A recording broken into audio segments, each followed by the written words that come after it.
ಕೀರ್ತನೆಗಳು 44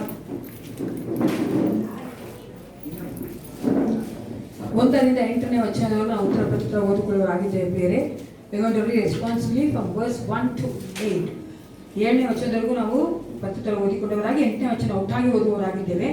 ಕೀರ್ತನೆಗಳು 44. ಎಲ್ಲರೂ ಸತ್ಯವೇದಗಾನ ಕೀರ್ತನೆಗಳು 44 ತಿಳಿಸ್ಕೊಳ್ಳೋಣ. 1ನೇ ವಚನ ನಾವು ಸ್ಟೇಜ್ ಮೇಲೆ ಓದಬೇಕಾದ್ರೆ 2ನೇ ವಚನ ನೀವು ಓದಬೇಕು. 8ನೇ ವಚನ ಒಟ್ಟಾಗಿ ನಾವೆಲ್ಲರೂ ಸೇರಿ ಓದಿಕೊಳ್ಳೋಣ. ಕೀರ್ತನೆಗಳು 44 1ನೇ ವಚನ. ದೇವರೇ, ಪೂರ್ವ ಕಾಲದಲ್ಲಿ ನಮ್ಮ ಪಿತೃಗಳ ದಿನದಲ್ಲಿ ನೀವು ನಡೆಸಿದ ಕಾರ್ಯಗಳ ವಿಷಯವನ್ನು ಕೇಳಿದ್ದೇವೆ. ಅವರೇ ನಮಗೆ ತಿಳಿಸಿದರು.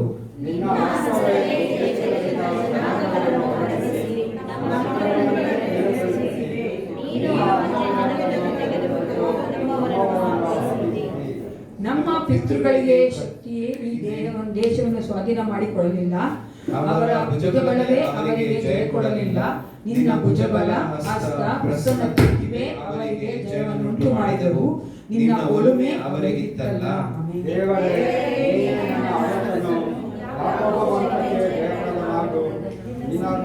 ನಿನ್ನ ಸಹಾಯದಿಂದಲೇ ವೈರಿಗಳನ್ನು ಗೆದ್ದು ಬಿಡುವೆವು. ನಿನ್ನ ನಾಮಧೇಯದ ಬಲದಿಂದ ಎದುರಾಳಿಗಳನ್ನು ತುಳಿದು ಬಿಡುವೆವು.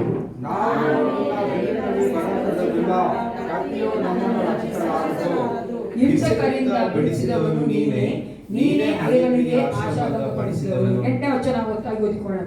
ದೇವರೇ, ನಿನ್ನ ಮೇಲೆ ಯಾವಾಗಲೂ ಇದ್ದೇವೆ, ನಿನ್ನ ನಾಮವೇ ಸದಾಕಾಲವೂ ಕೀರ್ತಿಸುವೆವು.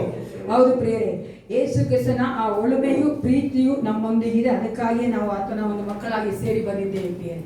ನಾವು ಆತನ ನಾಮವನ್ನು ಕೀರ್ತಿಸುವವರಾಗಿ, ಆತನ ನಾಮವನ್ನು ಸ್ತೋತ್ರ ಮಾಡುವವರಾಗಿ, ಆತನ ವಾಕ್ಯವನ್ನು ಕೇಳೋದಕ್ಕಾಗಿ ಬಂದಿದ್ದೇವೆ. ಈ ಸಮಯದಲ್ಲಿ ನಾವು ಪ್ರಾರ್ಥನೆ ಮಾಡಿಕೊಳ್ಳೋಣ. ಪರಿಶುದ್ಧನೇ, ಪರಿಶುದ್ಧನೇ, ನಿನಗೆ ಸ್ತೋತ್ರ ಉಂಟಾಗಲಿ ರಾಜ. ಹೌದು ಏಸಪ್ಪ, ನಮ್ಮನ್ನೇ ನಾವು ನೀವು ಒಪ್ಪಿಸಿಕೊಡುತ್ತೇವೆ. ನಿನ್ನ ಆರಾಧನೆ ಮಾಡುವಾಗ ನೀನು ನಮ್ಮನ್ನು ತುಂಬಿಸಬೇಕು ನಾನು ಬೇಡುತ್ತೇನೆ. ಪ್ರಸನ್ನತೆಯನ್ನು ತುಂಬಿಸು ರಾಜ. ನಾವು ಮನಸ್ಸುಗಳು ನಿನ್ನ ಮೇಲೆಯೇ ಕರ್ತನೆ. ಹೌದು ಏಸಪ್ಪ, ಫೋಕಸ್ ಆಗುವಂತೆ ಕಾರ್ಯ ಮಾಡು. ಎಲ್ಲ ತರಹದ ಬೇಡದ ಕಾರ್ಯಗಳ ಮನಸ್ಸನ್ನು ಬಿಟ್ಟು ಹೋಗಲಿ ಏಸಪ್ಪ.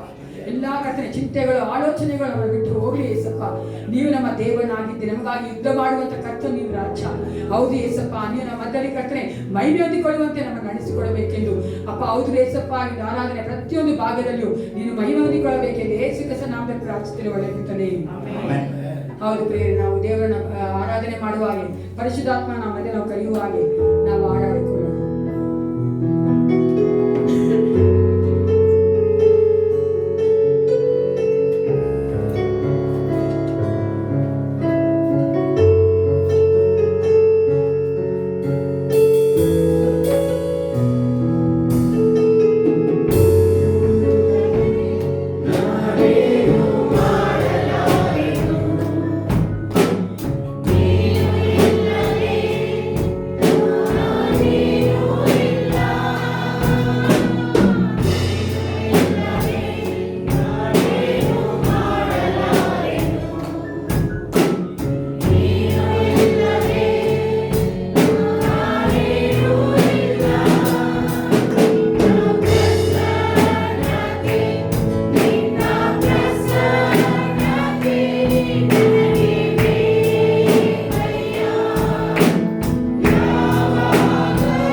ಆ ಒಂದು ಪ್ರಸನ್ನತೆ ನಾವು ಹೊಂದಿಕೊಳ್ಳುವ ಹಾಗೆ ನಾವು ಬಂದಿದ್ದೇವೆ. ನಾವೆಲ್ಲರೂ ಕೂತುಕೊಂಡವರಾಗಿ ದೇವರ ನಾಮವನ್ನು ಮೇಲ್ಪಡಿಸುವಂತೆ ಯೆಹೋವ ದೇವರಿಗೆ ಆನಂದಕವಾಗಿ ನಾವಿನ್ನೂ ಅಧಿಕವಾಗಿ ದೇವರ ನಾಮ ಸ್ತೋತ್ರ ಮಾಡೋಣ.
ಪ್ರತಿದಿನ ನೂತನ ಮಾಡುವಂತ ದೇವನಾಗಿದ್ದಾನೆ. ಆಮೆನ್. ನಾವು ಆತನ ಒಂದು ಪರಲೋಕದಲ್ಲಿ ಸೇರಬೇಕೇನೆ, ಆತನೊಂದಿಗೆ ಸದಾಕಾಲ ಇರಬೇಕೇನೆ. ದೇವರು ನಮ್ಮನ್ನು ಪ್ರತಿದಿನ ನೂತನ ಮಾಡುವಂತ ದೇವನಾಗಿದ್ದಾನೆ. ನಮ್ಮ ನೂತನ ಪಡಿಸುವಂತ ದೇವರಿಗೆ ನಾವು ಆರಾಧಿಸುವ ಆತ್ಮ ಸ್ವರೂಪನೇ ಎಂಬ ಕಾರಣಮೂಲಕವಾಗಿ ದೇವರಿಗೆ ನಾವು ಏರ್ಪಡಿಸೋಣ.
ದೇವರು ಸರ್ವೋತ್ತಮ ದೇವರಾಗಿದ್ದಾನೆ.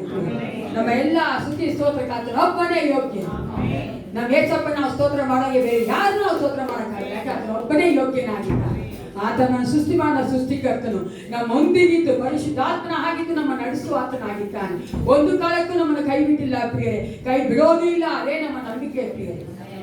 ಅವನ ನಂಬಿಕೆಯಿಂದ ನಾವು ಅದನ್ನ ಕರ್ತನೇ ದೇವರಲ್ಲಿ ಆತನ ಹಾಗೆ ಬೇರೆ ದೇವರಿಲ್ಲ, ಆತನ ನಾಮ ಬಿಟ್ಟು ಬೇರೆ ಯಾವ ನಾಮವೂ ಇಲ್ಲ ಎಂಬ ಆಣಬೇಕಾಗಿ ದೇವರು ಇನ್ನೂ ಅಧಿಕವಾಗಿ ನಾವು ಮಯಪಡಿಸೋಣ.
We cannot compare our Jesus to anyone and anything in this world.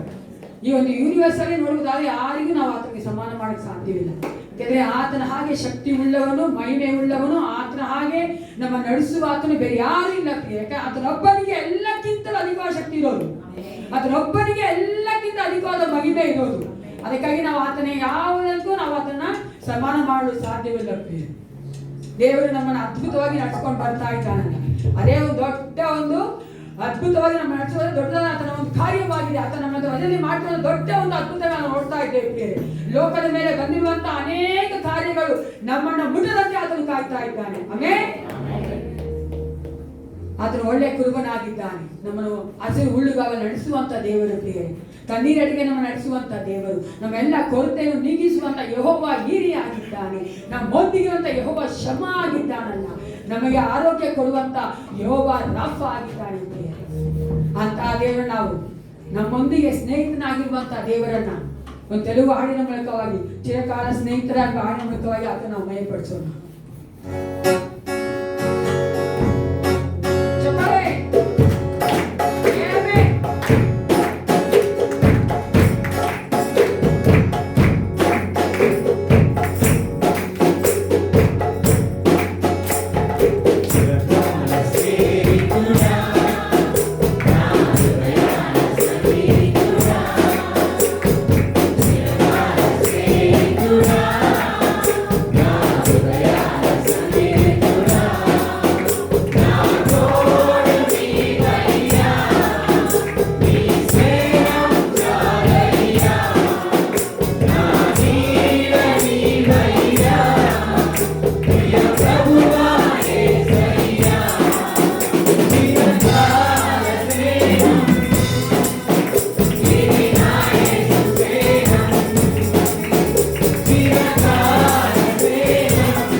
ಲೋಕವೇ ಬದಲಾಗಬಹುದು, ಮನುಷ್ಯರು ಬದಲಾಗಬಹುದು, ಭೂಮಿ ಆಕಾಶ ಅಳಿದು ಹೋಗ್ಬೋದು, ಆದರೆ ಆತನ ಪ್ರೀತಿ ಮಾತ್ರ ಎಂದಿಗೂ ಅಳಿದು ಹೋಗೋದಿಲ್ಲ.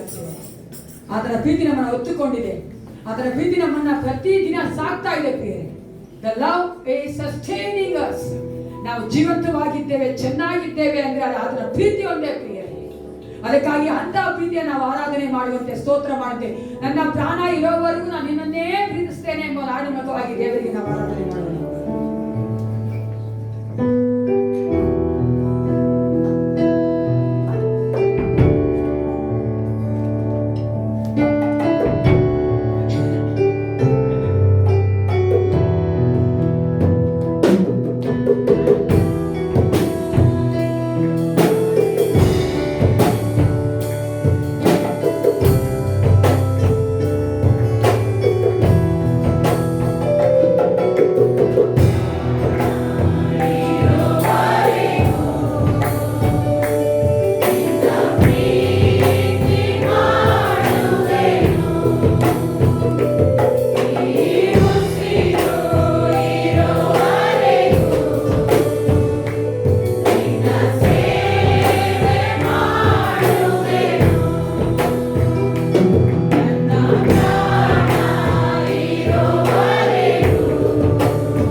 ಆತನ ಪ್ರೀತಿ ನಮ್ಮ ಮುಂದಿಗಿದೆಯಾ, ಅದಕ್ಕಾಗಿ ನಾವು ಸ್ತೋತ್ರ ಮಾಡೋಣ.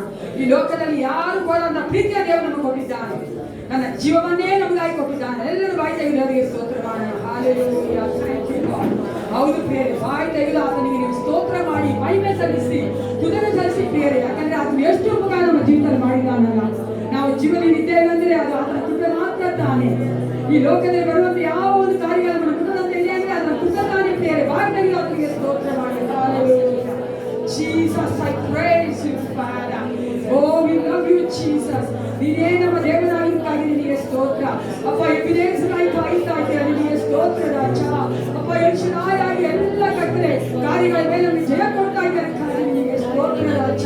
ಯೇಸಪ್ಪ, ನೀವು ನಮ್ಮೊಂದಿಗೆ ಇರಲಿಕ್ಕಾಗಿ ನಿನಗೆ ಸ್ತೋತ್ರ ಕರ್ತ.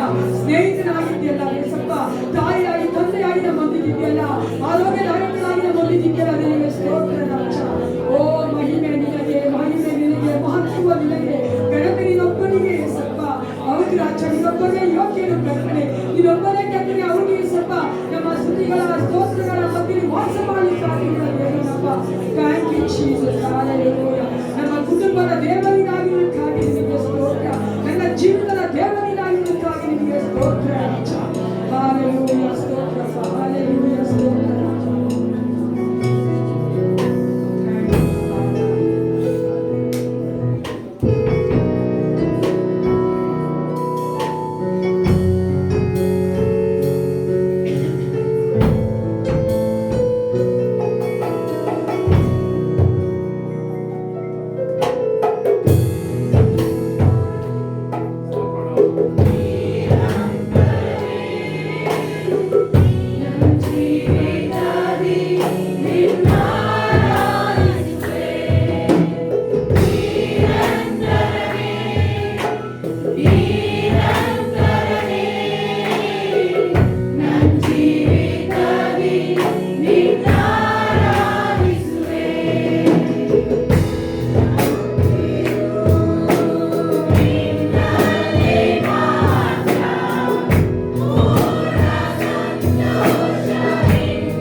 Hallelujah.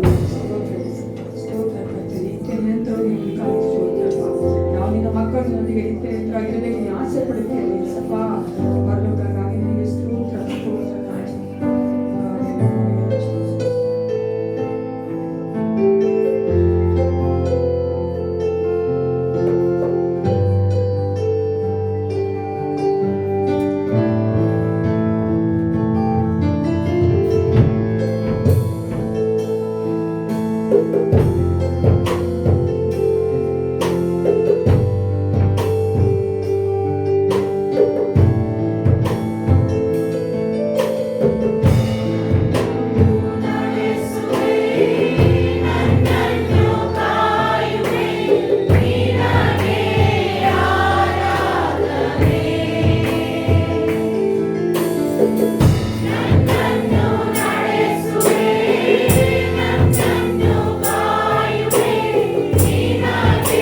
ನಮ್ಮ ಹೃದಯದಲ್ಲಿ ದೇವರಿಗೆ ಹೇಳಿಕೊಳ್ಳೋಣ, ನನ್ನ ಏಸಪ್ಪ ನಮಗೆ ಒಳ್ಳೆಯ ಕುರುಬನಾಗಿದ್ದ. ಒಳ್ಳೆಯ ಕುರುಬ ತನ್ನ ಕುರಿಗಳಿಗಾಗಿ ಜೀವ ಕೊಡುತ್ತಾನೆ ಏನು ವಾಕ್ಯ ಹೇಳ್ತದೆ. ನಮಗಾಗಿ ಜೀವ ಕೊಟ್ಟಂತ ಯೇಸು ಕ್ರಿಸ್ತನ ಹೃದಯದಲ್ಲಿ ನಾನು ನಿನ್ನನ್ನು ಪ್ರೀತಿಸುತ್ತೇನೆ ಏಸಪ್ಪ, ನೀವು ನಮಗೆ ಸಾಕು.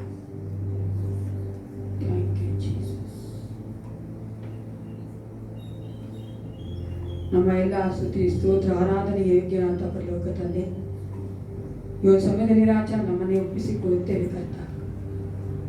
ಆರಾಧನೆಯ ಪ್ರತಿಯೊಂದು ಮುಂದಿನ ಭಾಗದಲ್ಲಿ ನೀನು ಇದ್ದುಕೊಂಡು ನಮ್ಮನ್ನು ನಡೆಸು. ಯೇಸು ಕ್ರಿಸ್ತನ ನಾಮದಲ್ಲಿ ಪ್ರಾರ್ಥಿಸ್ತೇವೆ, ಒಳ್ಳೆಯುತ್ತೇನೆ. ನಾವು ನಿಂತಿರುವಂತೆ ನಾವು ಸತ್ಯವೇದಗಳನ್ನ ಯೋಹಾನನ ಸುವಾರ್ತೆ 3ನೇ ಅಧ್ಯಾಯ. Let's turn our Bible to Gospel according to John chapter 3. ಯೋಹಾನ ಸುವಾರ್ತೆ 3ನೇ ಅಧ್ಯಾಯ, ಅದರಲ್ಲಿ 13ನೇ ವಚನ ಎಲ್ಲರೂ ಒಟ್ಟಾಗಿ ಓದಿಕೊಳ್ಳುವರಾಗಿದ್ದೇವೆ. We are going to read together the verse 13 of John chapter 3. ಯೋಹಾನ ಸುವಾರ್ತೆ 3ನೇ ಅಧ್ಯಾಯದಲ್ಲಿ 13ನೇ ವಚನ ಎಲ್ಲರೂ ಒಟ್ಟಾಗಿ ಓದಿಕೊಳ್ಳುವರಾಗಿದೆ. ಸತ್ಯ ತೆಗೆದುಕೊಂಡಿರಲ್ಲ. Let's read the verse 13. ಪರಲೋಕದಿಂದ ಇಳಿದು ಬಂದವನೇ ಅಂದರೆ ಮನುಷ್ಯ ಕುಮಾರನೇ ಹೊರತು ಮತ್ತಾರೊಬ್ಬನೇ ಇರುವುದಿಲ್ಲ. ದೇವರ ವಾಕ್ಯ ಭಾಗನ ಆಶೀರ್ವದಿಸಿ ಕೂತ್ಕೋಣ. ಈಗ ಕಾಣಿಕೆ ಸಮಯದಲ್ಲಿ ಆರಾಧನೆ ಮಾಡಿ.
ದೇವರ ಅದ್ಭುತ ನಾಮಕ್ಕೆ ಸ್ತೋತ್ರ ಉಂಟಾಗಲಿ.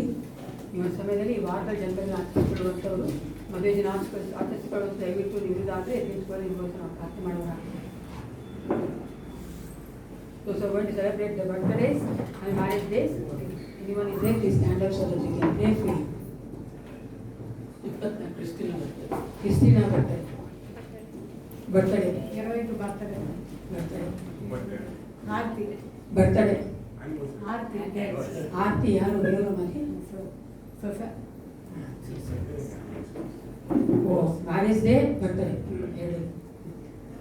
ನಮ್ಮ ಮದುವೆಂತ ಗಣ ಜೇಕಬ್ ಫ್ರಾನ್ಸ್ ಅವರು ಮುಂದೆ ಬಂದು ಇವುಗಳ ಪ್ರಾರ್ಥನೆ ಮಾಡ್ಬೇಕಂತ ಹೇಳ್ಕೊಡ್ತೇನೆ. ಕಾಣಿಕೆ ಭಾಗಕ್ಕೋಸ್ಕರವಾಗಿ ಅದೇ ರೀತಿ ಪ್ರಾರ್ಥನೆ ಮಾಡಿ ಹೇಳ್ಕೊಡ್ತೇನೆ. ಪ್ರಾರ್ಥನೆ ಮಾಡಿಕೊಳ್ಳೋಣ. ಪ್ರೀತಿ ಸ್ವರೂಪನಾದ ದಯಾಮಯ ಸ್ವಾಮಿ, ನಿನ್ನ ಪರಿಶುದ್ಧ ನಾಮಕ್ಕೆ ಸ್ತೋತ್ರವಾಗಲಿ. ದೇವಾದಿ ದೇವನೇ, ಕರ್ತನೇ, ಒಡೆಯನೇ, ರಕ್ಷಕನೇ, ನೀನು ಸ್ತುತಿಗೆ ಯೋಗ್ಯನು, ಮಹಿಮೆಗೆ ಯೋಗ್ಯನು ಆಗಿದ್ದಿ. ನೀನು ಕೃಪಾಪುರನು, ದಯಾಪುರನು ಆಗಿದ್ದಿ. ದೇವಾ, ನೀನು ಸಕಲ ಜನಾಂಗಗಳನ್ನು ಉಂಟು ಮಾಡಿದಾತನಾಗಿದ್ದಿ. ನಮ್ಮ ನಿರ್ಮಾಣಿಕನಾಗಿದ್ದಿ. ನಿನಗೆ ಸ್ತೋತ್ರ ಮಾಡ್ತಾ ಇದ್ದೇವೆ ದೇವರೇ. ವಿಶೇಷವಾಗಿ ಈ ಸಭೆ ದಿವ್ಯ ಜ್ಯೋತಿ ನ್ಯಾಯ ಸಭೆಯ ಮಕ್ಕಳಿಗೆ ನೀನು ಕೊಟ್ಟ ಈ ಸೌಭಾಗ್ಯಕ್ಕಾಗಿ ಸ್ತೋತ್ರ ಮಾಡ್ತಾ ಇದ್ದೇವೆ. ತಮ್ಮ ಜನ್ಮದಿನಗಳನ್ನು ಆಚರಿಸುವಂಥ ಎಲ್ಲ ನಿನ್ನ ಪ್ರೀತಿಯ ಮಕ್ಕಳನ್ನು ಆಶೀರ್ವದಿಸು. ಅದೇ ರೀತಿಯಲ್ಲಿ ಕರ್ತನೇ, ನಿನ್ನ ಕೃಪೆಯಡಿಯಲ್ಲಿ ಕುಟುಂಬ ಜೀವಿತವನ್ನು ಪ್ರಾರಂಭಿಸುವ ವಿವಾಹದ ಮಕ್ಕಳಿಗಾಗಿ ಸಹ ಬೇಡ್ಕೊಳ್ತೇನೆ ದೇವರೇ. ನೀನು ಇಲ್ಲಿ ನಿಂತಿರುವ ನಿನ್ನ ಸಮ್ಮುಖದಲ್ಲಿ ನಿಂತಿರುವ ಅವರ ಕುಟುಂಬಗಳಲ್ಲಿ ಇರುವ ಸಕಲ ಕಾರ್ಯ ನಿನ್ನ ಕರೆಗಳನ್ನು ಒಪ್ಪಿಸಿಕೊಡ್ತೇನೆ. ಇದುವರೆಗೂ ಕಾಪಾಡಿಕೊಂಡು ಬಂದಾತನೇ, ಮುಂದೆ ಸಹ ಅವರನ್ನು ಇನ್ನೂ ಪ್ರಬಲವಾಗಿ ನಿನ್ನ ಕಾರ್ಯಕ್ಕೆ ಉಪಯೋಗಿಸಿಕೊಂಡು ಆಶೀರ್ವಾದಗಳನ್ನು ತುಂಬಿಸಿ ದೇವರೇ, ನಿನ್ನ ಮಕ್ಕಳಾಗಿ ಜೀವಿಸುವ ಸಕಲ ಆಲೋಚನೆಗಳನ್ನು ನೀನು ಅವರಿಗೆ ದಯಪಾಲಿಸುತ್ತಾ ಅವರಿಗೆ ಬೇಕಾದ ಎಲ್ಲ ಒಳ್ಳೆಯ ಆರೋಗ್ಯವನ್ನು, ಮನಸ್ಸಿಗೆ ಬೇಕಾದ ಶಾಂತಿ ಸಮಾಧಾನವನ್ನು ಒದಗಿಸಿಕೊಟ್ಟು ನಿನ್ನ ರಕ್ಷಣಾನಂದವನ್ನು ಹೊಂದಿಕೊಂಡು ನಿತ್ಯ ಜೀವಕ್ಕೆ ಪಾತ್ರರಾಗುವ ಹಾಗೆ ಅವರೆಲ್ಲರನ್ನು ನೀನು ಸಿದ್ಧಗೊಳಿಸಬೇಕೆಂಬುದಾಗಿ ನಿನ್ನಲ್ಲಿ ವಿಜ್ಞಾಪನೆ ಮಾಡಿಕೊಳ್ತಾ ಇದ್ದೇವೆ ದೇವರೇ. ಇಲ್ಲಿರುವ ಮತ್ತು ನಮ್ಮ ಸಭೆಯಲ್ಲಿ ಮನೆಗಳಲ್ಲಿರುವ ಎಲ್ಲ ಪ್ರಿಯ ಮಕ್ಕಳು ಯಾರ್ಯಾರು ತಮ್ಮ ಜನ್ಮದಿನವನ್ನು ವಿವಾಹದಿಂದ ಆಚರಿಸ್ತಾರೋ ಅವರನ್ನು ಕೂಡ ಸಮಯದಲ್ಲಿ ಜ್ಞಾಪಕ ಮಾಡಿಕೊಳ್ತೇವೆ. ಈ ಪ್ರಾರ್ಥನೆಗೆ ನೀನು ಸದುತ್ತರ ಕೊಡುವ ದೇವರೆಂಬುದಾಗಿ ನಾವು ವಿಶ್ವಾಸಿಸ್ತೇವೆ ದೇವ. ಈ ಸಮಯದಲ್ಲಿ ನಿನ್ನ ಸೇವೆಗೆಂದು ಉದಾರ ಮನಸ್ಸಿಂದ ಸಹಾಯ ಮಾಡುವ, ದಾನ ಮಾಡಿದ ಎಲ್ಲ ನಿನ್ನ ಸಹೋದರಿಗಾಗಿ ಬೇಡ್ಕೊಳ್ತೇನೆ. ದೇಶವೇ ತಮ್ಮ ದಶಮಭಾಗಗಳನ್ನು ಮತ್ತು ಕಾಣಿಕೆಗಳನ್ನು ನಿನ್ನ ಪಾದ ಸನ್ನಿಧಾನದಲ್ಲಿ ಒಪ್ಪಿಸಿಕೊಡ್ತೇನೆ ದೇವರೇ. ನೀನು ದಯಪಾಲಿತ ಕೃಪೆಯಲ್ಲಿ ಅಲ್ಪವಾಗಿ ನಾವು ನಿಮಗೆ ಸಮರ್ಪಿಸಿದಾಗಲೂ ನೀನು ನಮಗೆ 100 ಮಡಿ ಸಂಭಾವನೆಯನ್ನು ದಯಪಾಲಿಸ್ತೀವಿ ಎಂಬುದಾಗಿ ನಾವು ವಿಶ್ವಾಸವಾಗಿದ್ದೇವೆ ದೇವರೇ. ಈ ಕಾಣಿಕೆ ಮತ್ತು ನಿನ್ನ ಈ ಕೃಪೆಯಲ್ಲಿ ನಡೆಯುವ ಸಕಲ ಕಾರ್ಯಗಳು ಕೂಡ ನಿನ್ನ ನಾಮ ಮಹಿಮೆ ಹೊಂದಿಕೊಳ್ಳುವಂಥ ಉಪಯೋಗವಾಗಲಿ. ಮತ್ತೊಂದು ಆವರ್ತಿ ಕರ್ತನೆ, ನಮ್ಮೆಲ್ಲರನ್ನು ನಿನ್ನ ಕರೆಗಳು ಒಪ್ಪಿಸಿಕೊಡ್ತೇನೆ. ಸಂಡೇ ಸ್ಕೂಲ್ನ ಮತ್ತು ಇಲ್ಲಿ ಇನ್ನು ಇಲ್ಲಿಗೆ ಆರಾಧನೆಗೆ ಬಾರದೇ ಇರುವ ಮಕ್ಕಳನ್ನು ಕೂಡ ನಿನ್ನ ಕರೆಗಳು ಒಪ್ಪಿಸಿಕೊಡ್ತೇನೆ.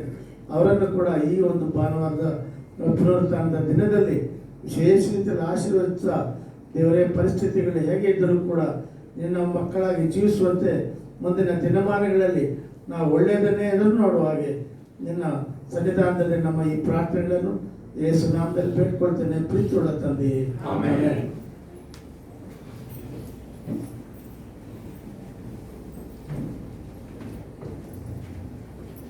ಎಲ್ಲರೂ ಚೆನ್ನಾಗಿದ್ದೀರಾ ಅಂತ ನಾನು ಅನ್ಕೊಂಡಿದ್ದೇನೆ.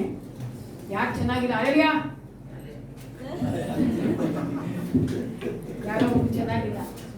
ದೇವರು ಅವ್ರನ್ನ ಚೆನ್ನಾಗಿರ್ಲಿ ಅಂತ ನಾವು ಪ್ರಾರ್ಥನೆ ಮಾಡುವವರಾಗಿದ್ದೇವೆ.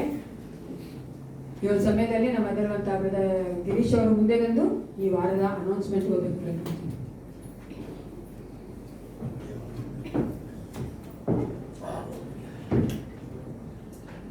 ಈ ವಾರದ ಪ್ರಕಟಣೆಗಳು ಈ ರೀತಿಯಾಗಿರುತ್ತೆ. ಮಂಗಳವಾರ 20ನೇ ತಾರೀಕು ಸಭೆಯಲ್ಲಿ 7 ರಿಂದ 8 ಗಂಟೆವರೆಗೂ ಪ್ರಾರ್ಥನೆ ಇರ್ತದೆ. ದಯಮಾಡಿ ಎಲ್ಲರೂ ಭಾಗವಹಿಸ್ರಿ. ಅದೇ ರೀತಿ ಶುಕ್ರವಾರ 23ನೇ ತಾರೀಕು 7 ರಿಂದ 8 ಗಂಟೆವರೆಗೂ ಪ್ರಾರ್ಥನೆ ಇರುತ್ತೆ. ಅದರಲ್ಲಿ ಕೂಡ ನೀವು ಭಾಗವಹಿಸಬೇಕಾಗಿ ಪ್ರೀತಿಯಿಂದ ಕೇಳಿಕೊಳ್ತೇವೆ. ಮುಂದಿನ ಶನಿವಾರ ಅಂದರೆ 24ನೇ ತಾರೀಕು 7 ರಿಂದ 8 ಗಂಟೆವರೆಗೂ ನಮ್ಮ ಸಭೆಯಲ್ಲಿ ಭಾನುವಾರದ ಆರಾಧನೆಗಾಗಿ ಅಭ್ಯಾಸ ಇರುತ್ತೆ. ಅದಕ್ಕೆ ಲಿಸ್ಟಲ್ಲಿ ಇರುವಂತಹ ಪ್ರತಿಯೊಬ್ಬರು ಬಂದು ಭಾಗವಹಿಸಬೇಕಾಗಿ ಕೇಳ್ಕೊಡ್ತೇನೆ. ಮುಂದಿನ ಭಾನುವಾರವನ್ನ ಆರಾಧನೆ ನಾನು ನಡೆಸ್ಕೊಡ್ತೀನಿ. ನನ್ನ ಜೊತೆಲಿ ಹಾಡುವಂತವರು ಎಲಿಜಬೆತ್, ಸತೀಶ್ ಅಂಡ್ ನೈಫಾ ಅವರು 3 ಜನ ಬಂದು ಇದರಲ್ಲಿ ಭಾಗವಹಿಸಬೇಕಾಗಿ ಕೇಳ್ಕೊಡ್ತೇನೆ. ಮುಂದಿನ ಭಾನುವಾರ 25ನೇ ತಾರೀಕು ನಮ್ಮ ಸಭೆಯಲ್ಲಿ 8 ಆರಾಧನೆ ಇರ್ತದೆ. ಇದರಲ್ಲಿ ಎಲ್ಲರೂ ಭಾಗವಹಿಸಬೇಕಾಗಿ ಪ್ರೀತಿಯಿಂದ ಕೇಳಿಕೊಳ್ತಾರೆ. ವಿಶೇಷ ಪ್ರಕಟಣೆಗಳು ಇವತ್ತು ಸಾಯಂಕಾಲ 5 ಗಂಟೆಗೆ ನಮ್ಮ ಸಭೆಯಲ್ಲಿ ಯೌವನಸ್ಥರ ಕೂಟ ಇರುತ್ತೆ. ದಯಮಾಡಿ ಎಲ್ಲ ಯೌವನಸ್ಥರು ಇದರಲ್ಲಿ ಭಾಗವಹಿಸಬೇಕಾಗಿ ಕೇಳಿಕೊಳ್ತೇನೆ. ಅದೇ ರೀತಿಯಾಗಿ ಕೊನೆಯ ಭಾನುವಾರ ಅಂದ್ರೆ ಕಳೆದ ಭಾನುವಾರ ನಾವು ನಾರಾಯಣ ರೆಡ್ಡಿ ಅವರ ಮನೆಯಲ್ಲಿ ಪ್ರಾರ್ಥನೆಗೆ ಹೋಗಿದ್ವಿ. ಅವರು ವಂದನೆಗಳನ್ನು ಸಲ್ಲಿಸಿದ್ದಾರೆ. ಅದೇ ರೀತಿಯಾಗಿ ಅವರ ಕುಟುಂಬಕ್ಕಾಗಿ ಹೆಚ್ಚಾಗಿ ಪ್ರಾರ್ಥನೆ ಮಾಡ್ರಿ. ದೇವರವ್ರನ್ನ ಇನ್ನೂ ಹೆಚ್ಚಾಗಿ ಬಲಪಡಿಸಿ. ದೇವರು ನಿಮ್ಮನ್ನು ಆಶೀರ್ವಾದ ಮಾಡಿ.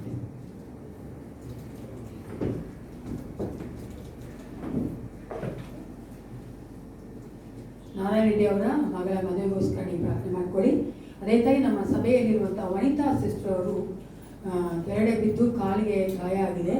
ಅವ್ರಿಗೋಸ್ಕರ ಸಹ ಪ್ರಾರ್ಥನೆ ಮಾಡ್ಕೊಳ್ಬೇಕು. ಅವರು ಅನೇಕ ಸಾರಿ ಬಿದ್ದೋಗಿದೆ. ಅದೇ ಕಾಲಿಗೆ ಲಾಸ್ಟ್ ಟೈಮು ಬಿದ್ದಿದ್ರು, ಅವ್ರ ಕಾಲಿಗೆ ಏಟ್ ಬಿದ್ದಿತ್ತು. ಅದೇ ಕಾಲಿಗೆ ಇವಾಗ ಸಹ ಏಟ್ ಬಿದ್ದಿದೆ. ಅವರು ಫೋನ್ ಮಾಡಿ ಹೇಳ್ಕೊಂಡಿದ್ದಾರೆ. ಅದಕ್ಕಾಗಿ ಈಗ ಒಂದು 2 ಕ್ಷಣಗಳು ಆಕೆಗೋಸ್ಕರ ಪ್ರಾರ್ಥನೆ ಮಾಡ್ಕೊಳ್ಳೋಣ. ಪರಿಶುದ್ಧನೇ ಯೇಸಪ್ಪ, ನೀವು ಸಮೇತ ರಾಜ, ವಿಶೇಷವಾಗಿ ನಿನ್ನ ಮಗನ ವನಿತಾ ನೀವು ಒಪ್ಪಿಸಿಕೊಡುತ್ತೇನಪ್ಪ. ಅಪ್ಪ, ನೀನು ಆ ಮಗಳಿಗೆ ಕರ್ತನೆ ಆರೋಗ್ಯದಾಯಕನಾಗಿದ್ದು ಅಪ್ಪ ಮಗಳ ಕಾಲುಗಳ ಕರ್ತನೆ ಅದ್ಭುತವಾಗಿ ಗುಣಪಡಿಸಬೇಕು ನಾನು ಬೇಡುತ್ತೇನೆ ರಾಜ. ನೀನು ಘನವೈದ್ಯನಾಗಿದ್ದಿ. ಯಾವ ಒಂದು ಮೇಜರು ಕರ್ತನೆ ಅಪ್ಪ, ಹೌದು ರಾಜ, ಆ ಮಗಳಿಗೆ ತೊಂದರೆ ಆಗದಂತೆ ನೀನು ಆ ಮಗಳ ಕರ್ತನೆ ಸಂಪೂರ್ಣ ಗುಣಪಡಿಸಬೇಕೆಂದು ಆ ಮಗಳ ಆಶೀರ್ವದಿಸಿ ಬಲಪಡಿಸಿ ಎಲ್ಲ ಭಯವನ್ನು ತೆಗೆದಾಕು ರಾಜ. ಅಪ್ಪ, ಮಗಳ ನೀವು ಬಲಾತನಾಗಿದ್ದೆ. ಮಗಳ ಪರಿಸ್ಥಿತಿನೇ ಒತ್ತು ಕರ್ತನೆ ಎಸಪ್ಪ, ಮಗಳ ಕರ್ತನೆ ಗುಣಪಡಿಸಿ ಬಲಪಡಿಸಿ ರಾಜ. ಮುಂದಿನ ದಿನಗಳಲ್ಲಿ ಆ ಮಗಳು ಸಾಕ್ಷಿಯಾಗಿ ಕರ್ತನೆ ನಿಲ್ಲುವುದಕ್ಕೆ ಸಹಾಯ ಮಾಡು. ಯೇಸುವಿನ ನಾಮದಲ್ಲಿ ಪ್ರಾರ್ಥಿಸ್ತೇನೆ. ಒಳ್ಳೆಯ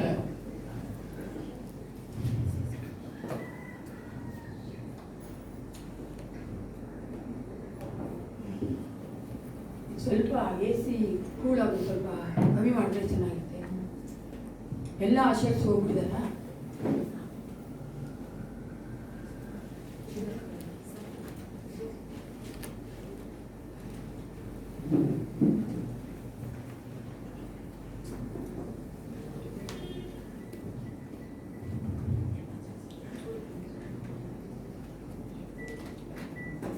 ದೇವರು ನಮ್ಮನ್ನು ಒಳ್ಳೆಯವರಾಗಿಟ್ಟುಕೊಂಡು ನಮ್ಮ ಜೀವಿತದಲ್ಲಿ ಅನೇಕ ಕಾರ್ಯಗಳು ಮಾಡ್ತಾ ಬರ್ತಾ ಇದ್ದಾರೆ. We are experiencing the goodness of god. ದೇವರ ಒಳ್ಳೆತನ ನಮ್ಮ ಜೀವಿತದಲ್ಲಿ ನಾವು ಅನುಭವಿಸ್ತಾ ಇದ್ದೇವೆ.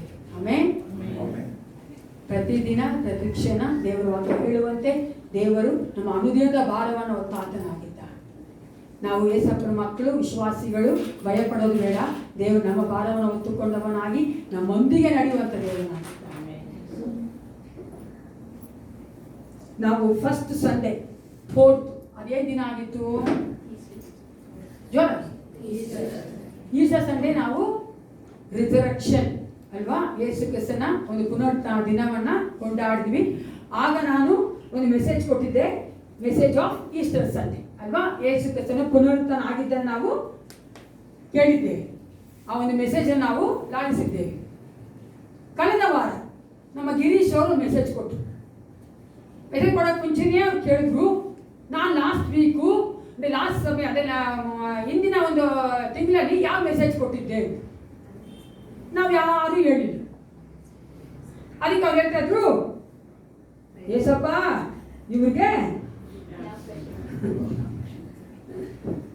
ಅಲ್ವಾ ಜ್ಞಾಪಕ ಶಕ್ತಿ ಕೊಡು ಏಸಪ್ಪ ಅಂತ ಕೇಳ್ಕೊಂಡು. ಇದಕ್ಕೆ ಸಂಬಂಧಪಟ್ಟಂಗೆ ನಾನು ಒಂದು ಇಲಿಸ್ಟ್ರೇಷನ್ ಹೇಳಕ್ಕೆ ಇಷ್ಟಪಡ್ತೇನೆ. ಒಂದು ಸಾರಿ ಒಬ್ಬ ಯೌವನಸ್ಥ ಹುಡುಗ ಪಾಸ್ಟರ್ ಹತ್ರ ಹೋಗಿ ಕೇಳಿದ್ರಂತೆ, ಪಾಸ್ಟರ್ ನಾನು ಪ್ರತಿ ಸಂಡೇ ಮೆಸೇಜ್ ಕೇಳ್ತೀನಿ, ಆದರೆ ಮರ್ತೋಗ್ಬಿಡ್ತಾ ಇದ್ದೀನಿ, ಮತ್ತೆ ಏನು ಪ್ರಯೋಜನ ನಾನು ಮೆಸೇಜ್ ಹೇಳೋದು ಅಂತ ಕೇಳಿದೆ. What is the point in hearing the message and forgetting the message ಅಂತ ನಾನಂತೆ.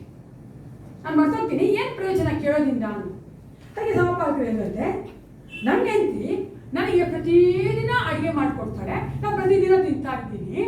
ಆದರೆ ನೀನು ನನಗೆ ಕೇಳಿದ್ರೆ ಕಾಲ ತಿಂಗಳು ಒಂದು ಭಾನುವಾರ ಅವ್ರು ಸ್ಪೆಷಲ್ ಆಗಿ ಏನು ಊಟ ಮಾಡಿದ್ರು ಅಂದ್ರೆ ನನಗೆ ಗೊತ್ತಿಲ್ಲ, ನಾನು ಮರ್ತೋಗಿದ್ದೀನಿ. ಅದಕ್ಕಂತ ತಿಂದೇನೇ ಇದ್ದೀನ. ನಾನು ತಿಂದಿದ್ದು ಏನಕ್ಕೋಸ್ಕರವಾಗಿ? ನನಗೆ ಬಲಕ್ಕೋಸ್ಕರವಾಗಿ, ಶಾರೀರಿಕ ಬಲಕ್ಕೋಸ್ಕರವಾಗಿ. ಅದೇ ರೀತಿಯಾಗಿ ನಾವು ಪ್ರತಿ ಭಾನುವಾರದಂದು ಅವನು ವಾಕ್ಯ ಕೇಳೋದು ನಮ್ಮ ಆತ್ಮಿಕ ಬಲಕ್ಕಾಗಿ ಪ್ರಿಯರೇ. ನಮ್ಮ ಆತ್ಮಿಕ ಬಲಕ್ಕಾಗಿ ನಾವೇನ್ ಮಾಡ್ತೀವಿ? ವಾಕ್ಯ ಕೇಳ್ತಾ ಇದೀವಿ. ಅದಕ್ಕಾಗಿಯೇ ನಾವು ಹೇಳೋದು, ವಾಕ್ಯ ಕೇಳಬೇಕಾದ್ರೆ ಕಾನ್ಸಂಟ್ರೇಟ್ ಮಾಡಿ ಗಮನವಿಟ್ಟು ಕೇಳಿ. ಯಾಕಂದ್ರೆ ಆ ವಾಕ್ಯಗಳು ನಮ್ಮ ಹೃದಯಕ್ಕೆ ಹೋಗಿ ಅದು ನಮ್ಮ ಆತ್ಮಕ್ಕೆ ಹೋಗಿ ನಮಗೆ ಆತ್ಮಕ್ಕೆ ಬಲ ಕೊಡ್ತಾರೆ. ಅದಕ್ಕಾಗಿ ಅನೇಕ ಸಾರಿ ವಾಕ್ಯಗಳನ್ನ ಕೇಳಿ, ಅನೇಕ ಸಾರಿ ವಾಕ್ಯನ ಓದಿ ಅಂತ ಹೇಳೋದು. ಅನೇಕ ಸಾರಿ ನಾವು ಊಟ ಮಾಡ್ತಾ ಮಾಡ್ತಾ ಮಾಡ್ತಾ ಶರೀರ ಎಷ್ಟು ಬಲಗೊಂಡಿದೆ ಅಂದ್ರೆ ನಾನು ನೋಡ್ಬಾರ್ತೀನಿ ಅಲ್ವಾ? ಎಷ್ಟು ಸಖತ್ತಾಗಿರ್ತಾರೆ, ಚೆನ್ನಾಗಿದೆ ಮಸಲ್ಸ್, ಸಖತ್ತಾಗಿದೆ ಹೊಟ್ಟೆ, ಚೆನ್ನಾಗಿದೆ. ಯಾಕೆ? ಅವ್ರು ತಿಂದು ತಿಂದು ತಿಂದು ಶಕ್ತಿ ಬಂದಿದೆ ಅವ್ರಿಗೆ. ಬರ್ಬೇಕಾದ್ರೆ ಪ್ರಿಯರೇ, ನೀವು ನೋಡೋದಾದ್ರೆ ನಾನು ಶಕ್ತಿ ಸ್ವಲ್ಪ ಕಮ್ಮಿನೇ. ನಾವು ಚಿಂತಾಮಣಿಗೆ ಹೋಗಿದ್ವಿ, ಒಂದು ಸ್ವಲ್ಪ ನಡ್ಬಿಟ್ಟೆ, ಕಾಲು ಓಡಿಸೋಕ್ಕಾಗಿಲ್ಲ ಅಂತ ಹೇಳಿ ಅವ್ರು ಅನ್ಕೊಂತಾ ಇದೆ ಕಾಲು ಕೈ ಸ್ವಲ್ಪ ದಪ್ಪ ಆಗ್ಬೇಕು ಅಲ್ವಾ? ಯಾಕೆ ಹೇಳಿ? ನಾವು ಶಾರೀರಿಕವಾಗಿ ಬಲ ಬರ್ಬೇಕಂತ ತಿಂತೀವಿ ಪ್ರಿಯರ. ಅದೇ ರೀತಿಯಾಗಿ ನಾವು ಆತ್ಮಿಕವಾಗಿ ಬಲ ಬರಬೇಕಾದ್ರೆ ನಾವು ವಾಕ್ಯವನ್ನ ಸರಿಯಾಗಿ ಗಮನವಿಟ್ಟು ಕೇಳಬೇಕು. Don't worry that you have forgotten the message of last month, but have you strengthened by the message of the Lord? ಯೇಸು ಕ್ರಿಸ್ತನ ಒಂದು ವಾಕ್ಯದ ಮೂಲಕ ನೀವು ಬಲಗೊಂಡಿದ್ದೀರಾ ಇಲ್ವೋ? ಅದಕ್ಕೋಸ್ಕರವಾಗಿ ಕೇಳಿ ಪ್ರಿಯ. That is my point. ನನ್ನ ಪಾಯಿಂಟ್ ಏನು? ಇವತ್ತು ನಾ ಕೊಡೋ ಮೆಸೇಜ್ ಸರಿಯಾಗಿ ಕೇಳ್ರಿ ಅಂತ ಹೇಳ್ತಾ ನೀವು ಇಂಡೈರೆಕ್ಟ್ ಆಗಿ ಪ್ರಾರ್ಥನೆ ಮಾಡಿಕೊಡೋಣ. ಸೈನ್ಯಗಳ ಕರ್ತನಾದ ಪರಲೋಕ ತಂದೆ, ಇವತ್ತು ಸಭೆಕಾಗಿದ್ದೆ ಸ್ತೋತ್ರ ಉಂಟಾಗಲಿ ರಾಜ. ಈ ದಿನದ ವಾಕ್ಯ ನಿಮ್ಮ ಪಾತ್ರ ಒಪ್ಪಿಸಿಕೊಡುತ್ತಾ ಇದ್ದೇನೆ. ನೀನು ವಾಕ್ಯ ಸ್ವರೂಪನಾಗಿದ್ದ ನಮ್ಮೊಂದಿಗೆ ಮಾತನಾಡಿ Yesappa. We are ready to listen to your word, Father. ನಿನ್ನ ವಾಕ್ಯಗಳ ಕೇಳಲಿಕ್ಕೆ ನಮ್ಮನ್ನೇ ಒಪ್ಪಿಸಿಕೊಟ್ಟಿದ್ದೇವೆ ರಾಜ. ಮನುಷ್ಯರ ಮಾತು ನಮಗೆ ಬೇಡ ರಾಜ. ನೀನು ಮಾತನಾಡು, ನಮ್ಮ ಆತ್ಮಕ್ಕೆ ಬಲವನ್ನ, ಶಕ್ತಿಯನ್ನ, ಆದರಣೆಯನ್ನ ನಿನಗಾಗಿ ಜೀವಿಸುವಂತ ಒಂದು ಕರ್ತನೆ ಹೌದು ಯೇಸಪ್ಪ. ಹೌದು, ಬಲವನ್ನ ಒದಗಿಸಿಕೊಟ್ಟು ನಡೆಸು. ಯೇಸು ಕ್ರಿಸ್ತ ನಾಮದಲ್ಲಿ ಪ್ರಾರ್ಥನೆ ಒಳ್ಳೆಯದಿರ್ತದೆ. ಈ ದಿನದ ಮೆಸೇಜ್ ಹೋಗಿ ಮುಂಚಿತವಾಗಿ ನಾವು ಫಸ್ಟ್ ಸಂಡೇ ನಾವು ಪುನರುತ್ಥಾನದ ಮೆಸೇಜ್ ಕೇಳ್ತೇವೆ. ನಾನು ಅವ್ರು ಪುನರುತ್ಥಾನ ಮೆಸೇಜ್ ಕೊಟ್ಟಾಗ ಹೇಳಿದ್ರೆ 3 ಪುರಾವೆಗಳುಂಟು, ಎವಿಡೆನ್ಸ್ ಉಂಟು ರಿಸರೆಕ್ಷನ್ ಅಲ್ವಾ? ಯೇಸು ಕ್ರಿಸ್ತನು ಪುನರುತ್ಥಾನ ಎದ್ದಿದ್ದಾನೆ ಅನ್ನೋದಕ್ಕೆ 3 ಪುರಾವೆಗಳುಂಟು, 3 ಎವಿಡೆನ್ಸ್ಗಳುಂಟು. ಈಗ ನಾನು ಕೇಳಕ್ಕಾಗಲ್ಲ, ಮಾಡ್ತೋಗಿನ ಸಿಸ್ಟರ್ ಅಲ್ವಾ? ಮೊದಲನೇದಾಗಿ ಎಂಪ್ಟಿ ಟೂಮ್, ಖಾಲಿಯಾದಂತ ಸಮಾಧಿ. ಎರಡನೇದಾಗಿ ಯೇಸು ಕ್ರಿಸ್ತನು ತನ್ನ ಶಿಷ್ಯರಿಗೆ ಮಾತ್ರ ಅನೇಕರೇ ತೋರಿಸಿಕೊಟ್ಟನು, ತಾನು ಪ್ರಕಟ ಮಾಡಿಕೊಂಡನು. ಅದನ್ನ ಜೀವಿತನಾಗಿದ್ದಾನೆ ಅದಕ್ಕೆ ಪ್ರಕಟ ಮಾಡಿಕೊಂಡನು. ಮೂರನೇದಾಗಿ ಭಯಪಟ್ಟಂತ ಶಿಷ್ಯರ ಜೀವಿತ ಬದಲಾಯಿತು. ಆಮೇಲೆ ಯೇಸು ಕ್ರಿಸ್ತನು ಪುನರುತ್ಥಾನಾಗಿದ್ದಾನೆ ಎಂಬುದಕ್ಕೆ ಪುರಾವೆ ಏನಾಗಿದೆ? ಖಾಲಿಯಾದ ಸಮಾಧಿ.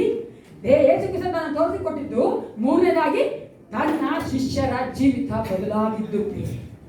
ಈಗಲೂ ಸಹ ಆತನು ಪುನರುತ್ಥಾನವಾದವನಾಗಿ ಜೀವಿಸ್ತಾನೆ ಇದ್ದಾನೆ. ದೇವರಿಗೆ ನಮ್ಮೆಲ್ಲ ಜೀವಿತ ಬದಲಾಗಿರೋದಕ್ಕೆ ಅದು ಸಹ ಒಂದು ಎವಿಡೆನ್ಸ್ ಆಗಿದೆ. ಈ ರೀತಿಯ ಈ ಪುರಾವೆಯನ್ನ ಬೇರೆ ಯಾವ ಧರ್ಮದ ಮಕ್ಕಳಾಗ್ಲಿ ಮತದ ಮಕ್ಕಳಾಗ್ಲಿ ಕೊಡಕ್ಕಾಗೋದೇ ಇಲ್ಲ. ಯಾಕೆಂದ್ರೆ ಯೇಸು ಕ್ರಿಸ್ತನು ಎದ್ದವನಾಗಿ ಜೀವಿಸುವಾತನಾಗಿದ್ದಾನೆ. ನಮ್ಮನ್ನ ಆತನು ಬದಲಾಯಿಸುವಾತನಾಗಿದ್ದಾನೆ, ಹೊಸ ಜೀವಿತವನ್ನು ಕೊಡುವಾತನಾಗಿದ್ದಾನೆ. ಯಾತಕ್ಕಾಗಿ ನಾವು ಪುನರುತ್ಥಾನ ಮುಖ್ಯವಾಗಿದೆ ಅಂತ ಕೇಳಿ ನಾವು ನೋಡಿದ್ವಿ. ಯೇಸು ಕ್ರಿಸ್ತನು ಶಿಲುಬೆ ಮೇಲೆ ಯಜ್ಞ ಬಲಿಯಾಗಿ ಅರ್ಪಿಸಿಕೊಟ್ಟಿದ್ದನ್ನ ದೇವರು ಅಂಗೀಕರಿಸಿಕೊಂಡಿದ್ದಾನೆ. ದೇವರಕ್ಕಾಗಿ ಆತನ ರಿಸರೆಕ್ಟ್ ಮಾಡಿದ, ಆತನಿಗೆ ಪುನರುತ್ಥಾನವಾಗಿ ಎಬ್ಬಿಸಲ್ಪಟ್ಟ. ಅದು ಮಾತ್ರ ನಮ್ಮ ಪಾಪಗಳು ಡೆಫಿನೆಟ್ ಆಗಿ ಪರಿಹಾರ ಆಗಿದೆ. ನಾನು ಪಾಪಿ ಎಲ್ಲ, ಯೇಸು ಕ್ರಿಸ್ತನ ನೀತಿವಂತನಾಗಿದ್ದೆ ತೋರಿಸ್ಕೊಳ್ಳೋದಕ್ಕಾಗಿ ಯೇಸು ಕ್ರಿಸ್ತನು ಪುನರುತ್ಥಾನಾಗಿ ಎದ್ದಿದ್ದಾನೆ. ಅದಕ್ಕೋಸ್ಕರವಾಗಿ ನಾವೇನ್ ಮಾಡ್ತೇವೆ? ನಮಗೆ ಚೆನ್ನಾಗಿ ಗೊತ್ತು, ನಮಗೆ ನಂಬಿಕೆ ಇದೆ, ಈಗ ನಾವು ಬದಲಾಗಿದ್ದೇವೆ, ಮುಂದೆ ನಮಗೆ ಒಂದು ಹೋಪ್ ಉಂಟು, ನಿರೀಕ್ಷೆ ಉಂಟು. ನಾವೇನಾಗ್ತೀವಿ?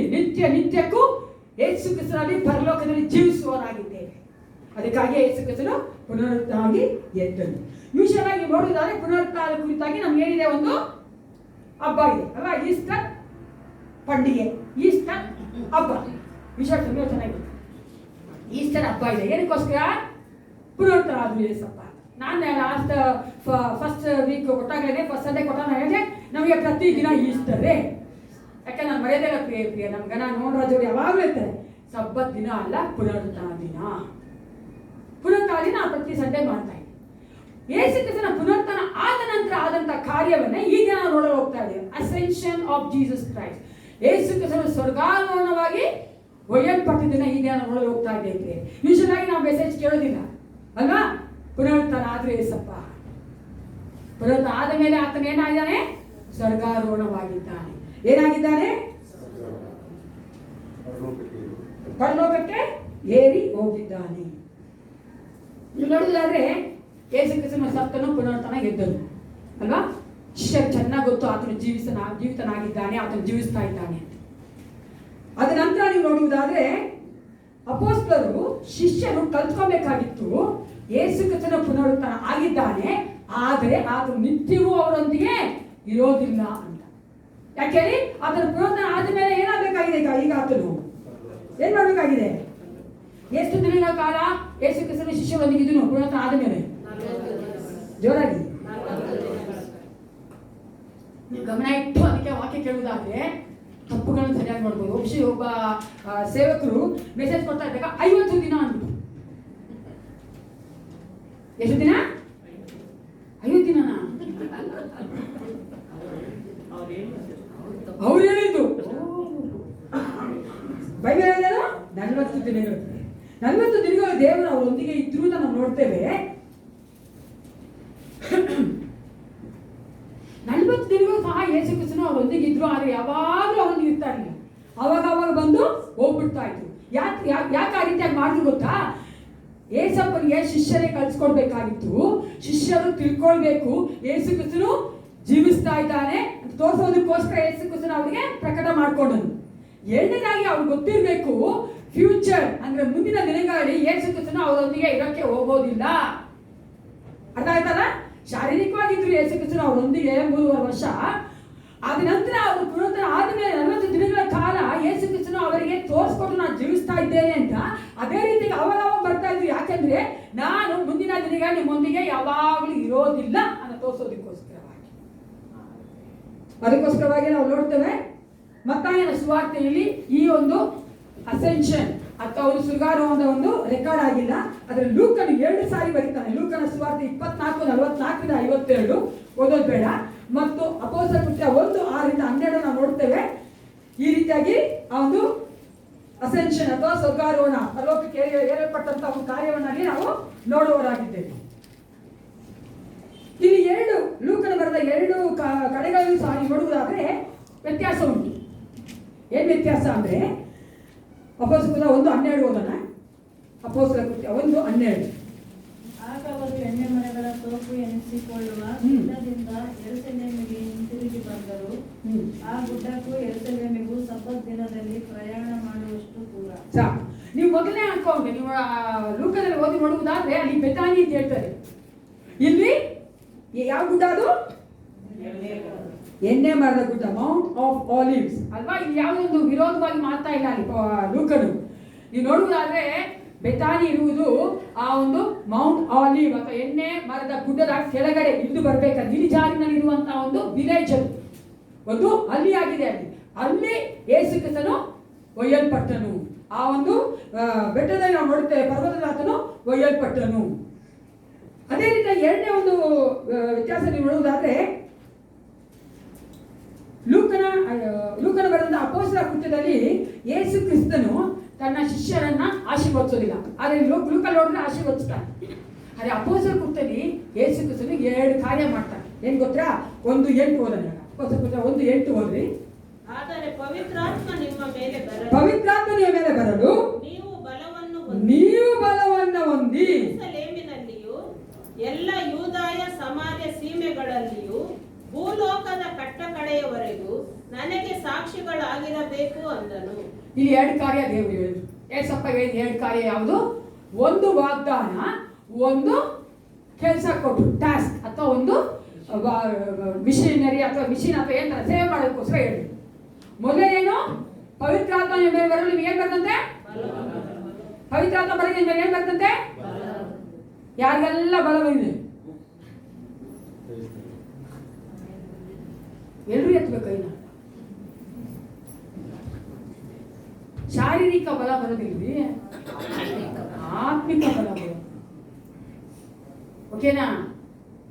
ಶಾರೀರಿಕವಾಗಿ ಅಲ್ಲ, ಆತ್ಮಿಕವಾಗಿ ಬಲ ಬರೋದು. ಒಂದನೇದಾಗಿ ವಾಗ್ದಾನ ಕೊಟ್ಟಿದ್ದು ಏಸಪ್ಪ. ಎರಡನೇದಾಗಿ ಏನ್ ಕಾರ್ಯ ಮಾಡ್ಬೇಕು ಅಂದ್ರು? ಏನ್ ಸೇವೆ ಮಾಡ್ಬೇಕು? Praise the Lord. Allow my church be my witnesses. ಸಾಕ್ಷಿಗಳಾಗಿರ್ಬೇಕು. ಅದು ಅಪೊಸ್ತಲರ ಕೃತ್ಯ ನೋಡ್ತೇವೆ. ಅದ ನಂತರ ನೋಡುವುದಾದ್ರೆ ಈ ಒಂದು ಅಸೆನ್ಷನ್ ಅಥವಾ ಒಂದು ಸ್ವರ್ಗಾರೋಹಣ ಪರಲೋಕಕ್ಕೆ ಒಯ್ಯಲ್ಪಟ್ಟಂತ ಈ ಕಾರ್ಯ 2 ಸತ್ಯಾಂಶಗಳನ್ನ ಇಲ್ಲಿ ಲೂಕನ ಸುವಾರ್ತಿಕನ ಬರಿತಾ ಇದ್ದಾನೆ. ಇಲ್ಲಿ ನೋಡಿ ಅಪೊಸ್ತಲರ 1:9 ಓದ್ರಿ. ಅಪೊಸ್ತಲರ 1:9. ಈ ಮಾತುಗಳನ್ನು ಹೇಳಿದ ಬಳಿಕ ಅವರು ನೋಡುತ್ತಾ ಇದ್ದ ಹಾಗೆ ಆತನು ಏರಿಸಲ್ಪಟ್ಟನು. ಮೋಡವು ಆತನನ್ನು ಕವಿದುಕೊಂಡದ್ದರಿಂದ ಅವರ ಕಣ್ಣಿಗೆ ಮರೆಯಾದನು. ಮೊದಲಾಗಿ ಆ ಒಂದು ಮೋಡವು ಕವಿದುಕೊಂಡು ಅವರ ಕಣ್ಣಿಗೆ ಮರೆಯಾದನು ಅಲ್ವಾ? ಅದೇ ನಿಜವಾದದ್ದು. ಎರಡನೇದಾಗಿ 10ನೇ ವಚನ ಓದಿ ಸಿಸ್ಟರ್. ಆತನು ಹೋಗುತ್ತಿರುವಾಗ ಅವರು ಆಕಾಶದ ಕಡೆಗೆ ದೃಷ್ಟಿಸಿ ನೋಡುತ್ತಾ ಇರಲಾಗಿ ಶುಭ್ರ ವಸ್ತ್ರಧಾರಿಗಳಾದ ಇಬ್ಬರು ಪುರುಷರು ಪಕ್ಕನೆ ಅವರ ಹತ್ತಿರ ನಿಂತುಕೊಂಡು, ಗಲಿಲಾಯದವರೇ, ನೀವು ಯಾಕೆ ಆಕಾಶದ ಕಡೆಗೆ ನೋಡುತ್ತಾ ನಿಂತಿದ್ದೀರಿ? ನಿಮ್ಮ ಬಳಿಯಿಂದ ಆಕಾಶದೊಳಕ್ಕೆ ಸೇರಿಸಲ್ಪಟ್ಟಿರುವ ಈ ಯೇಸು ಯಾವ ರೀತಿಯಲ್ಲಿ ಆಕಾಶದೊಳಕ್ಕೆ ಹೋಗಿರುವುದನ್ನು ನೀವು ಕಂಡಿರೋ ಅದೇ ರೀತಿಯಲ್ಲಿ ಬರುವನು ಎಂದು ಹೇಳಿದರು. ಇಲ್ಲಿ ಎರಡು ಕಾಯಿರ್ತೀವಿ. ಒಂದೇನು ಮೋಡ ಕವಿಯಲ್ಪಟ್ಟು ಅವರ ಕಣ್ಣಿಗಳಿಗೆ ಅದನ್ನು ಮರೆ ಆಗ್ಬಿಟ್ಟ. ಎರಡನೇದಾಗಿ ಇಬ್ಬರು ಮನುಷ್ಯರು ಇರಬೇಕಾದ್ರೆ ಎಲ್ಲಾ ಸ್ಕಾಲರ್ಸ್ ಥಿಯಾಲಜಿಯನ್ಸ್ ಒಪ್ಕೊಂತಾರೆ ಅದು ಏಂಜಲ್ಸ್ ಅಥವಾ ದೇವದೂತರು ಎಂದು. ಅವ್ರು ಬಂದು ಹೇಳ್ತಾ ಇದ್ದಾರೆ ಯಾವ ರೀತಿಯಾಗಿ ಯೇಸು ಕ್ರಿಸ್ತನು ಒಯ್ಯಲ್ಪಟ್ಟನೋ ಅದೇ ರೀತಿಯಾಗಿ ಬರುವವನಾಗಿದ್ದಾನೆ. It's a promise again. ಅಲ್ಲಿ ದೇವರು ಆ ಒಂದು ಏಂಜಲ್ಸ್ ಮೂಲಕವಾಗಿ ದೇವದೂತರ ಮೂಲಕ ಏನ್ ಕೊಡ್ತಾನೆ? ವಾಗ್ದಾನ ಕೊಡ್ತಾ ಇದ್ದಾರೆ. ಯೇಸು ಕ್ರಿಸ್ತನು ಹೆಂಗ್ ಹೋದನೋ ಹಂಗೆ ತಿರುಗಿ ಬರ್ತಾರೆ ಅನ್ಬೇಕಾದ್ರೆ ಇಲ್ಲಿ ನಾವು ಕಲಿಯಬೇಕಾದ ಒಂದು ಸತ್ಯವೇನೆಂದ್ರೆ, ಯೇಸು ಕ್ರಿಸ್ತನು ಸತ್ತವನಾಗಿ ಎಬ್ಬಿಸಲ್ಪಟ್ಟಾಗ ಆತನಿಗೆ ಇದಿದೆ ಎಂತ ಒಂದು ದೇಹ ಗೊತ್ತಾ? ಎಂತ ದೇಹ? ಟ್ರಾನ್ಸ್ಫಾರ್ಮ್ ಬಾಡಿ ಅಲ್ವಾ? ಮಹಿಮೆಯ ಒಂದು ಶರೀರ, ಆತ್ಮಿಕ ಶರೀರ ಅನ್ಬಾರ್ದು. ಅದನ್ನು ಗೋಸ್ಟ್ ಅಲ್ಲ, ಅದನ್ನು ಒಂದು ಶರೀರ ಇತ್ತು, ಅದು ಮಹಿಮೆಯ ಶರೀರ. ಅದೇ ರೀತಿಯಾಗಿ ಅದನ್ನು ಪರಲೋಕಕ್ಕೆ ಏರಿ ಹೋದಾಗ ಎಂತ ಒಂದು ಶರೀರ ಇತ್ತು? Transform body. ತಿರುಗಿ ಅದನ್ನು ಬರ್ಬೇಕಾದ್ರೆ ಎಂತ ಶರೀರ ಇರ್ತದೆ? ಅದೇ ಬಾಡಿ ನಾವೇನ್ ನೋಡ್ತೀವಿ? ಟ್ರಾನ್ಸ್ಫಾರ್ಮ್ ಬಾಡಿ ಅಥವಾ ಮಹಿಮೆಯ ಶರೀರ. ಅದಕ್ಕೋಸ್ಕರ ನಾನು ಯಾವಾಗಲೂ ಅನ್ಕೋತೀನಿ ಪ್ರಿಯರೇ, ಏಸಪ್ಪ ಬರ್ತಾರೆ ದೇವ ಕೇಳ್ತದಲ್ಲ ಎಲ್ಲರ ಕಣ್ಣುಗಳು ಕಾಣ್ತದೆ ಅಂತ ತಾನೆ. ಹೆಂಗ್ ನಾವು ನೋಡ್ತೀವಿ? ಆತನು ಶಾರೀರಿಕವಾದ ದೇಹದಲ್ಲಿ ಬರಲ್ಲ. He will not come in a physical body. ಅವಾಗ ಯಾವ ಕಣ್ಣುಗಳು ನೋಡ್ಬೇಕು ಆತನ? ಯಾವ ಕಣ್ಣುಗಳು ನೋಡ್ಬೇಕು? ನಮ್ಮ ಒಳಗಿನ ಕಣ್ಣುಗಳು ಆತನ ಗುರುತಿಸ್ಬೇಕು. ಗುರುತಿಸಿಲ್ಲ ಅಂದ್ರೆ ನಾವು ಶಾರೀರಿಕವಾಗಿ ಭೂಮಿಯಲ್ಲೇ ಇರಬೇಕು. ನಮ್ಮ ಆತ್ಮದ ಕಣ್ಣುಗಳು ಆತನ ಗುರುತಿಸಿದ್ರೆ ನಾವು ಸಹ ಆತನನ್ನೇ ಒಯ್ಯಲ್ಪಡ್ತೇವೆ. ಈ ಮೂರು ನಾವು ನೋಡ್ತೇವಲ್ಲ, ಯೇಸು ಕ್ರಿಸ್ತನು ಸತ್ತವನಾಗಿ ಎದ್ದ ನಂತರ ಇದ್ದಿದ್ದು ಟ್ರಾನ್ಸ್ಫಾರ್ಮ್ ಬಾಡಿ, ಆತನ ಪರಲೋಕಕ್ಕೆ ಏರಿ ಹೋದಾಗ ಇದ್ದಿದ್ದು ಟ್ರಾನ್ಸ್ಫಾರ್ಮ್ ಬಾಡಿ, ಆತ ತಿರುಗಿ ಬರ್ಬೇಕಾಗಿರೋದು ಟ್ರಾನ್ಸ್ಫಾರ್ಮ್ ಬಾಡಿ. ನಾವು ಲಾಸ್ಟ್ ವೀಕ್ ಕೂಡ ನಾನು ಫೋಟೋ ಇಟ್ಕೊಂಡಾಗ ಮೆಸೇಜ್ ಹೇಳಿದೆ, ಯಾಕೆ ರಿಸರೆಕ್ಷನ್ ಬೇಕಾಗಿತ್ತು ಅಲ್ವಾ? ಯಾಕೆ ಯೇಸು ಕ್ರಿಸ್ತನು ಸತ್ತನು, ನಾವು ಪಾಪಗಳಿಗೋಸ್ಕರ ಯಜ್ಞ ಬಲಿಯಾಗಿ ಒಪ್ಪಿಸಿಕೊಟ್ಟು ನಾವು ಪಾಪಗಳು ಪರಿಹಾರ ಆಗೋಯ್ತು, ಯಾತಕ್ಕಾಗಿ ಆತನೇ ಎಬ್ಬಿಸಲ್ಪಡಬೇಕು ಅಂತ ನಾನು ಕೇಳಿದೆ. ಇವತ್ತು ಅದೇ ಕ್ವಶನ್ ಕೇಳ್ತಾ ಇದ್ದೀನಿ, ಯಾತಕ್ಕಾಗಿ ಸ್ವರ್ಗಾರೋಹಣ ಬೇಕಾಗಿತ್ತು? ಯಾತಕ್ಕೆ ಯೇಸು ಕ್ರಿಸ್ತನು ಪರಲೋಕಕ್ಕೆ ಏರಿ ಹೋಗ್ಬೇಕಾಗಿತ್ತು? ಹೇಳಿ, ಯಾಕೆ ಏರಿ ಹೋಗ್ಬೇಕು ಪ್ರಿಯ? Is it necessary that Jesus has to ascend to the heaven? 4 ಕಾರಣಗಳು ನೋಡಕ್ಕೆ ಹೋಗ್ತೇವೆ. We are going to see the 4 reasons. First one, ಯೇಸು ಕ್ರಿಸ್ತನ ಸಾವು ಮತ್ತೆ ಆ ಒಂದು ಪುನರುತ್ಥಾನದ ಮೂಲಕವಾಗಿ ಯೇಸು ಕ್ರಿಸ್ತನು ಈ ಲೋಕಕ್ಕೆ ಬಂದಂತ ಒಂದು ಕೆಲಸ ಮುಗಿದೋಗಿತ್ತು. ಏನಾಗಿತ್ತು ಹೇಳಿ? ಯೇಸು ಕ್ರಿಸ್ತನ ಕೆಲಸ ಈ ಒಂದು ಭೂಲೋಕದಲ್ಲಿ ಮುಗಿದೋಯ್ತು. It's a finished. ಆತನು ಮುಗಿಸ್ಬಿಟ್ಟಿದ್ದಾನೆ. ಅದಕ್ಕೋಸ್ಕರವಾಗಿ 40 ದಿನಗಳು ತನ್ನ ಶಿಷ್ಯರಿಗೆ ತನ್ನನ್ನು ತೋರಿಸ್ಕೊಟ್ಟಿದ ನಂತರ ಆತನ ಏನ್ ಮಾಡಿದನು? ಎಲ್ಲ ಬೇಕಾತನು ಪರಲೋಕಕ್ಕೆ ಹೋಗ್ಬೇಕು. ಪರಲೋಕದ ಅದನ್ನ ಒಂದು ಕೆಲಸ ಇದೆ, ಅದನ್ನ ನಂತರ ನೋಡಕ್ ಹೋಗ್ತೇವೆ ನಾವು. ಅದಕ್ಕಾಗಿ ಆತನು ಪರಲೋಕಕ್ಕೆ ಏರಿ ಹೋಗ್ಬೇಕಾಗಿತ್ತು. The salvation of us is a finished work on the cross and the resurrection of Jesus. ನಮ್ಮ ಒಂದು ರಕ್ಷಣೆಯು ಯೇಸು ಕ್ರಿಸ್ತನ ಸಾವು ಮತ್ತೆ ಪುನರುತ್ಥಾನದ ಮೂಲಕವಾಗಿ ಮುಗಿದೋದಂತ ಒಂದು ಕೆಲಸ. ಅದಕ್ಕೋಸ್ಕರ ಯಾರನ್ನ ಬಂದು ಹೇಳಿದ್ರೆ ಇನ್ನೂ ರಕ್ಷಣೆ ಪಟ್ಟಿಲ್ಲ, ರಕ್ಷಿಸೋದಕ್ಕೋಸ್ಕರ ಇನ್ನೊಬ್ಬ ಸಾಯ್ಬೇಕು, ಇನ್ನೊಬ್ರು ಬರ್ಬೇಕು ಅಂತ ಮನಮನ್ಸಲ್ಲ ಹೇಳ್ತಾರಲ್ಲ, ಅದೆಲ್ಲ ಸುಳ್ಳು ಪ್ರಿಯರೇ. ನಮ್ಮ ರಕ್ಷಣೆಯ ಕಾರ್ಯ ಮುಗಿದೋಗಿದೆ.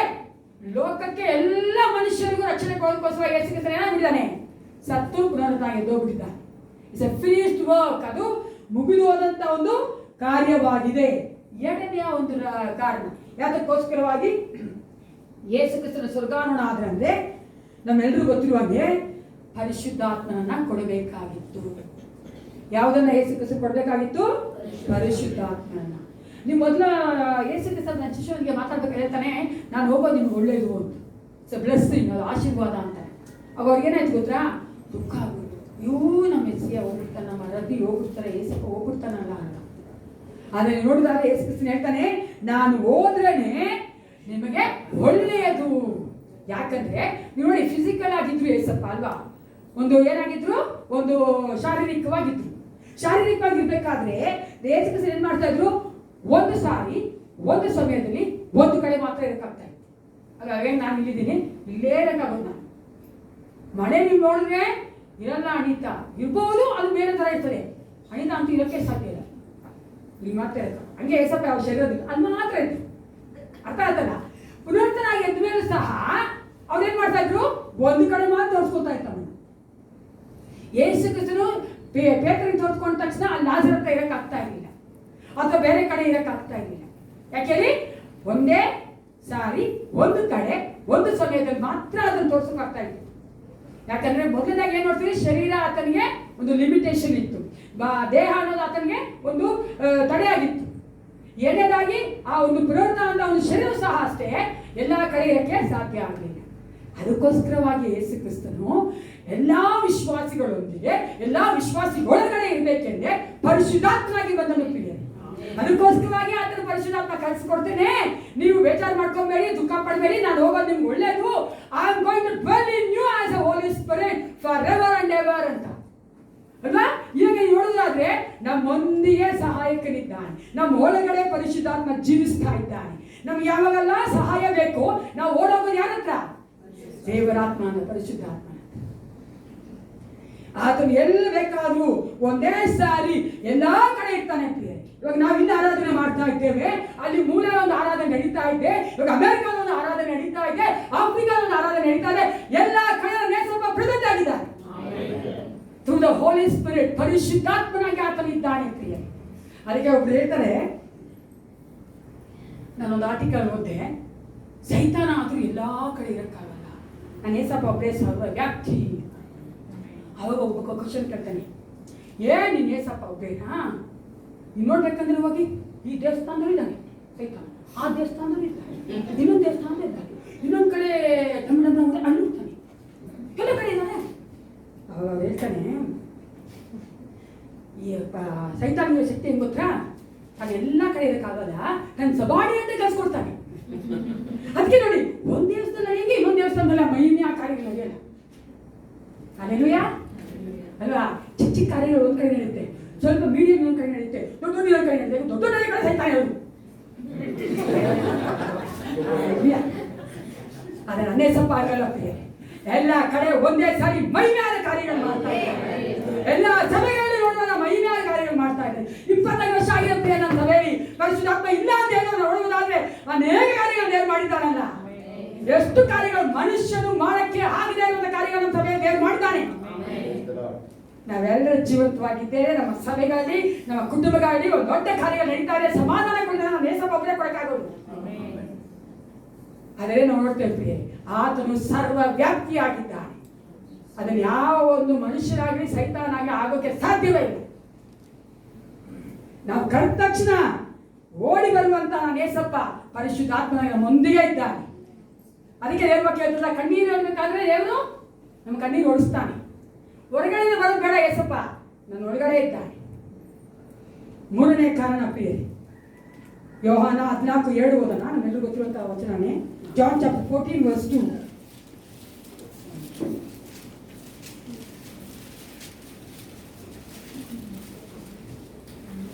ನಾನು ಹೋಗಿ ನಿಮಗೆ ಸ್ಥಳವನ್ನು ಸಿದ್ಧ ಮಾಡಿದ ಮೇಲೆ ತಿರುಗಿ ಬಂದು ನಿಮ್ಮನ್ನು ಕರೆದುಕೊಂಡು ಹೋಗಿ ಇನ್ನು ನನ್ನ ಬಳಿಗೆ ಸೇರಿಸಿಕೊಳ್ಳುವೆನು, ಯಾಕೆಂದರೆ ನಾನಿರುವ ಸ್ಥಳದಲ್ಲಿ ನೀವು ಸಹ ಇರಬೇಕು.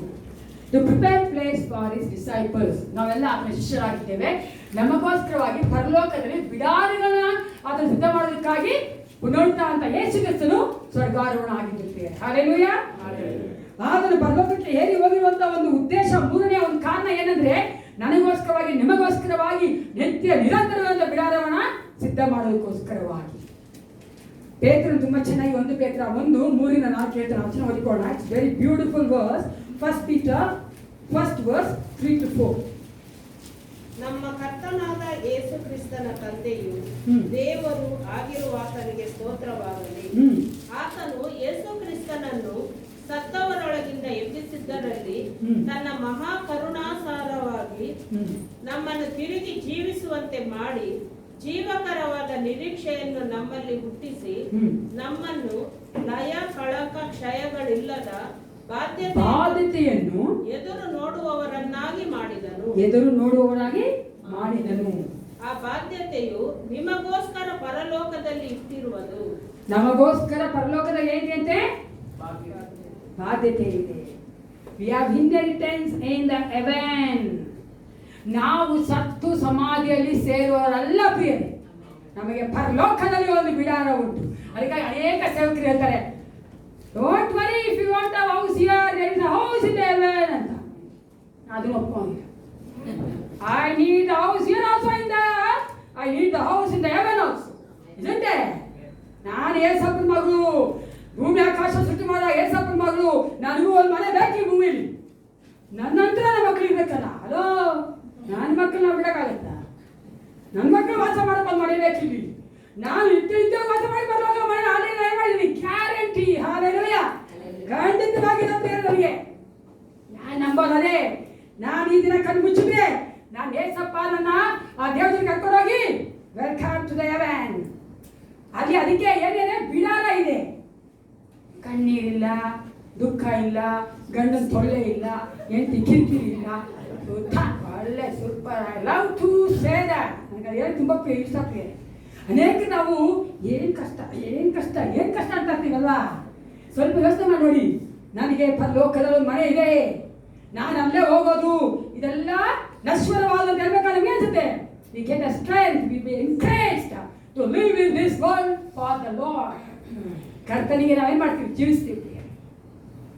ಇದು ನಮ್ಮ ಕೊನೆ ಅಲ್ಲ. ವಿಶ್ವಾಸಿಗೆ ಸಾವು ಅನ್ನೋದು ಕೊನೆ ಅಲ್ಲವೇ ಅಲ್ಲ. ನನ್ನ ಸಮಾಧಿನ ನಾನು ಹೇಳ್ತೀನಿ, ನನಗೆ ಏಸಪ್ಪನ ಸಮಾಧಿ ಖಾಲಿ ಆಗಿತ್ತು, ನನ್ನ ಸಮಾಧಿ ಸಹ ಖಾಲಿ ಆಗುತ್ತೆ. ಅಲ್ರೋ ಬರೀ ನನ್ನ ಶರೀರ, ನನ್ನ ಆತ್ಮ ಆದ್ರೂ ಏಸಪ್ಪನಾಗಿರ್ತಾನೆ. ಅದಕ್ಕೋಸ್ಕರವೇ ಯೇಸು ಕ್ರಿಸ್ತನು ಏನ್ ಮಾಡ್ದ? ನನಗಾಗಿ ಸ್ಥಳ ಸಿದ್ಧ ಮಾಡೋದಕ್ಕೋಸ್ಕರವಾಗಿ ಆತನು ಪುನರುತ್ಥಾನದಂತ ದೇವರು ಸ್ವರ್ಗಾರೋಹಣವಾಗಿದ್ದಾನೆ. ನಾಲ್ಕನೇದಾಗಿ ಕೊನೆಯ ಒಂದು ಕಾರಣ ಏನು ನೋಡುವುದಾದ್ರೆ Hebrew 7:25 Hebrew 7:25. ಆದ ಕಾರಣ ಆತನು ತನ್ನ ಮೂಲಕ ದೇವರ ಬಳಿಗೆ ಬರುವವರನ್ನು ಸಂಪೂರ್ಣವಾಗಿ ರಕ್ಷಿಸುವುದಕ್ಕೆ ಶಕ್ತನಾಗಿದ್ದಾನೆ. ಅವರಿಗೋಸ್ಕರ ವಿಜ್ಞಾಪನೆ ಮಾಡುವುದಕ್ಕೆ ಯಾವಾಗಲೂ ಬದುಕುವವನಾಗಿದ್ದಾನೆ. ನಾಲ್ಕನೇದಾಗಿ Jesus is praying for us in heaven. ಪರಲೋಕಕ್ಕೆ ಏರಿಯುವಂತ ಒಂದು ಕಾರಣ ಏನಂದ್ರೆ ನನಗೋಸ್ಕರವಾಗಿ, ನಿಮಗೋಸ್ಕರವಾಗಿ ಪ್ರಾರ್ಥನೆ ಮಾಡ್ತಾ ಇದ್ದಾರೆ ಅಂತ ಹೇಳಿ. ಏನ್ ಮಾಡ್ತಾ ಇದ್ದಾರೆ? ಈ ವಚನ ಎಷ್ಟು ಚೆನ್ನಾಗಿ ಹೇಳ್ತಾರೆ ಅಂದ್ರೆ, ತನ್ನ ಮೂಲಕ ದೇವರ ಬಳಿಗೆ ಬರುವವರನ್ನು. ಬಿಕಾಸ್ ಯಾರು ದೇವರ ಬಳಿಗೆ ಹೋಗಕ್ಕಾಗೋದೇ ಇಲ್ಲ. ಮಾರ್ಗವು ಒಂದೇ, ಸತ್ಯವೂ ಒಂದೇ, ಜೀವ ಒಂದೇ. ಅದು ಯಾರಾಗಿದ್ದಾರೆ? ಯೇಸಪ್ಪ ಆಗಿದ್ದಾರೆ. ಆತನ ಮೂಲಕ ನಾವು ಹೋಗ್ಬೇಕಾದ್ರೆ ದೇವರ ಬಳಿಗೆ ನಮ್ಮನ್ನು ಸಂಪೂರ್ಣವಾಗಿ ರಕ್ಷಿಸಲಿಕ್ಕೆ ಶಕ್ತನಾಗಿದ್ದಾನೆ. ಸಂಪೂರ್ಣವಾಗಿ ಯೇಸಪ್ಪ ಹತ್ರ 50-50 ಇಲ್ವೇ ಇಲ್ಲ, 70-25 ಇಲ್ಲ, 90-10 ಇಲ್ಲ. 100% ನಮ್ಮನ್ನ ದೇವರು ರಕ್ಷಿಸೋದಕ್ಕೆ ಶಕ್ತನಾಗಿದ್ದಾರೆ. I love to say this, my God is able. ಆತನ ಅಷ್ಟು ಬಲವುಳ್ಳ ದೇವರು. ಸೈತಾನ ಕೆಡುಕನ ಕೈಗಳನ್ನು ನಮ್ಮ ಕಿತ್ಕೊಂಡು ನಮ್ಮನ್ನ ಸಂಪೂರ್ಣ ರಕ್ಷಿಸ್ತಾನೆ ಪ್ರಿಯ. ಅಂತ ಒಂದು ಕಾರ್ಯಕ್ಕೋಸ್ಕರವಾಗಿ ನಮಗೆ ಆತನ ವಿಜ್ಞಾಪನೆ ಮಾಡುವವನಾಗಿ ಪರಲೋಕಕ್ಕೆ ಏರಿ ಹೋಗಿದ್ದಾನೆ. ಪರಲೋಕ ನಮಗೋಸ್ಕರ ಪ್ರಾರ್ಥನೆ ಮಾಡ್ತಾ ಇದ್ದಾನೆ ಅಂತ ಕೇಳಿದ್ರೆ ನಮ್ಗೆ ಸಂತೋಷ ಆಗತ್ತಾ ಇಲ್ವಾ? You should be excited, isn't it? ಸ್ವಲ್ಪ ಯೋಚನೆ ಮಾಡಿ. ಈ ಲೋಕದಲ್ಲಿ ನಮಗೋಸ್ಕರ ಏನಾದರೂ ಮಾಡ್ಬೇಕಂದ್ರೆ ಏನ್ ಕಿರಿಕಿರಿ ಮಾಡ್ತಾರೆ, ಎಷ್ಟು ಮಾತಾಡ್ತಾರೆ, ಕೊಡ್ತಾ ಇರ್ತಾರೆ. ಯಾವಾಗಲೂ ಮಾಡ್ಬೇಕಂತ ಕೊಡ್ತಾರೆ. ನನ್ನೇ ಸ್ವಲ್ಪ ಆದ್ರೂ ಕಾನ್ಸ್ಟೆಂಟ್ ಆಗಿ ನಿರಂತರವಾಗಿ ಪ್ರಾರ್ಥನೆ ಮಾಡ್ತಾರೆ ನನಗೋಸ್ಕರ. ಎಷ್ಟು ಒಂದು ಭಾಗ್ಯ ಆಗಬೇಕು. I am very happy to listen to that. ನಂಗೆ ತುಂಬಾ ಸಂತೋಷ, ಯಾಕಂದ್ರೆ ದೇವರು ನನಗೋಸ್ಕರ ಪ್ರಾರ್ಥನೆ ಮಾಡ್ತಾ ಇದ್ದಾನೆ. ಅದಕ್ಕೆ ಒಬ್ಬ ಸೇವಕರು ಹೇಳ್ತಾರೆ, there is a man in heaven ಅಂತ. ಅಂದ್ರೆ ಪರಲೋಕದ ಒಬ್ಬ ಮನುಷ್ಯ ಇದ್ದಾನಂತೆ. ಯಾರಾತನು? ಯೇಸು ಕ್ರಿಸ್ತನು ಅಲ್ಲಿ ಪರಲೋಕಕ್ಕೆ ಆತನು ಹೋಗಿದ್ದರಿಂದಲೇ, ಪ್ರವೇಶ ಮಾಡಿದ್ದರಿಂದಲೇ ನಾನು ಸಹ ಆತನ ಹಿಂಭಾಗದಲ್ಲಿ ಆತನ ಹಿಂದೆ ಏನ್ ಮಾಡ್ತೀನಿ, ಆತನ ಮಗನಾಗಿ ಸಹೋದರನಾಗಿ ಆತನ ಹಿಂದೆ ಹೋಗ್ತೀನಿ ಪ್ರಿಯರೇ. ಅದಕ್ಕೆ ನನಗೆ ಪರಲೋಕ ಗ್ಯಾರಂಟಿ. ಅದಕ್ಕೋಸ್ಕರ ನನಗೆ ಪರಲೋಕ ಖಂಡಿತ ನಿಶ್ಚಯ. ಯಾಕಂದ್ರೆ ಯೇಸಪ್ಪ ನನಗೋಸ್ಕರ ಅಲ್ಲಿದ್ದಾನಲ್ಲ, ನನ್ನ ಸಹೋದರ ಅಲ್ಲಿದ್ದಾನಲ್ಲ, ನನ್ನ ತಂದೆ ಅಲ್ಲಿದ್ದಾನಲ್ಲ, ನನ್ನ ದೇವರಲ್ಲಿದ್ದಾನಲ್ಲ. ನನಗೋಸ್ಕರವಾಗ ಏನೇ ಮಾಡ್ತಾ ಇದ್ದಾರೆ, ಪ್ರಾರ್ಥನೆ ಮಾಡ್ತಾ ಇದ್ದಾರೆ, ವಿಜ್ಞಾಪನೆ ಮಾಡ್ತಾ ಇದ್ದಾರೆ ಪ್ರಿಯರೇ. That's the link we have with the Heaven. ನಾವು ಈ ಲೋಕ ಜನರೇ, ಅದು ನಮಗೊಂದು ಲಿಂಕ್ ಉಂಟು. ಎಲ್ಲಿ? ಪರಲೋಕದಲ್ಲಿ. ಅದೇ ಮರ್ತೋಗ್ಬಿಡ್ತೀವಲ್ಲ ನಾವು ಅನೇಕ ಸಾರಿ. ಅಯ್ಯೋ ನಮಗೆ ದೊಡ್ಡವ್ರ ಲಿಂಕೇ ಸಿಕ್ಕಿಲ್ಲ, ಅವ್ರ ಫೋನ್ ನಂಬರ್ ಇಲ್ಲ ನನ್ನ ಹತ್ರ, ಒಂದು ಫೋನ್ ಮಾಡಿದ್ರೆ ಸಾಕು. ಎಷ್ಟು ಚೆನ್ನಾಗಿ ಮಾಡ್ತಾರೆ ಗೊತ್ತಾ ಅವ್ರು ಮಾಡಿದೆ ನಮ್ಮ ಮಗ ಅರ್ಧಂಬರ್ಧ ಮಾಡೋದು. ನಾನು ನೇಸಪ್ಪ ಸಂಪೂರ್ಣ ಮಾಡಿದ ಪ್ರಿಯರೇ, ಪರಿಪೂರ್ಣ ಮಾಡೋದು ನಮ್ಮ ದೇವರು. ಅದಕ್ಕೋಸ್ಕರ don't believe any man, don't worry if you don't have any link with the great I people in this world. If you have link with the heaven, that's enough. ಎಲ್ಲ ದೇವ್ರು ಕೊಡ್ತಾರೆ. ಯೇಸಪ್ಪ ಅಲ್ಲಿ ನಮಗೋಸ್ಕರ ಏನು ಪ್ರಾರ್ಥನೆ ಮಾಡ್ತಾ ಇದ್ದಾರೆ ಅದು ನೋಡಿ ಮುಗಿಸೋಣ. ಯೋಹಾನ ಸುವಾರ್ತೆ 17ನೇ ಅಧ್ಯಾಯದಲ್ಲಿ ನಾವು ಮಹಾಯಾಜಕನಾದ ಯೇಸು ಕ್ರಿಸ್ತ ನಮಗೋಸ್ಕರ ಪ್ರಾರ್ಥನೆ ಮಾಡೋದು ನೋಡ್ತೇವೆ. We are going to read one by one. John chapter 17, ಯೋಹಾನ ಸುವಾರ್ತೆ 17ನೇ ಅಧ್ಯಾಯದಲ್ಲಿ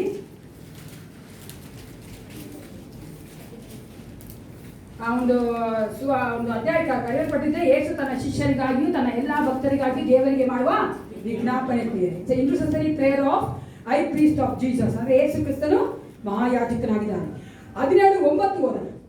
ನಾನು ಇವರಿಗೋಸ್ಕರ ಕೇಳಿಕೊಳ್ಳುತ್ತೇನೆ, ಲೋಕಕ್ಕೋಸ್ಕರ ಕೇಳಿಕೊಳ್ಳದೆ ನೀನು ನನಗೆ ಕೊಟ್ಟವರಿಗೋಸ್ಕರವೇ ಕೇಳಿಕೊಳ್ಳುತ್ತೇನೆ. ಸ್ವಲ್ಪ ನಾವು ಯೋಚನೆ ಮಾಡಿ. ಅಲ್ಲಿ ಯೇಸಪ್ಪ ಹೇಳ್ತಾನೆ, ನನಗಾಗಿ ಕೊಟ್ಟವ್ರಿಗೋಸ್ಕರ ನಾನು ಪ್ರಾರ್ಥನೆ ಮಾಡ್ತೀನಿ. ಯೇಸು ಕ್ರಿಸ್ತನ ಕೊಟ್ಟವರು ನಾವು ಅಲ್ವಾ, ಯೇಸು ಕ್ರಿಸ್ತನ ಮಕ್ಕಳು. ನಮಗಾಗಿ ಆತನ ಪ್ರಾರ್ಥನೆ ಮಾಡ್ತಾನೆ, ಲೋಕಕ್ಕೋಸ್ಕರ ಪ್ರಾರ್ಥನೆ ಮಾಡಲ್ಲ. ಲೋಕಕ್ಕೋಸ್ಕರ ಪ್ರಾರ್ಥನೆ ಮಾಡೋದು ಯಾರು? ಜೋರಾಗಿ ನೋಡಿ ಎಸ್ಕೆ ನೀನು ಹೇಳಕ್ಕಾಗಲ್ಲ. ಏಸಪ್ಪ ಪ್ರೇ ಮಾಡ್ಕೊಂತಾರೆ ಬಿಡು, ಪರಿಶುದ್ಧ ಮಾಡ್ತಾರೆ ಬಿಡು, ದೇವ್ರು ಮಾಡ್ತಾರೆ ಬಿಡು, ಬಿಡಲ್ಲ. ಏಸಪ್ಪ ಹೇಳ್ತಾ, ನಾನು ನಿನಗೋಸ್ಕರ ಪ್ರಾರ್ಥನೆ ಮಾಡ್ತಾ ಇದ್ದೀನಿ ಮಗನೇ. ಈ ಲೋಕದಲ್ಲಿರುವಂತ ಜನಗಳು ಸಹ ನನ್ನಿಂದ ಬರ್ಬೇಕಲ್ಲ, ಅದಕ್ಕೆ ಯಾರು ಪ್ರಾರ್ಥನೆ ಮಾಡಬೇಕು? ನಾನು, ನೀವು ಮಾಡ್ಬೇಕು ಪ್ರಿಯರೇ. ಅದಕ್ಕೆ ಪೌಲ ಹೇಳ್ತಾರೆ, ಆ ಸುವಾರ್ತೆ ಸಾರುವಂಥದ್ದು, ಪ್ರಾರ್ಥನೆ ಮಾಡುವಂಥದ್ದು ನಮ್ಮ ಮೇಲುವಂತ ಋಣ. Just we cannot escape. ದೇವರಲ್ಲಿ ಎಷ್ಟು ಸಾರಿ ನೀವು ಬೇರೆಯವ್ರಿಗೋಸ್ಕರ ಪ್ರಾರ್ಥನೆ ಮಾಡ್ತೀರಾ?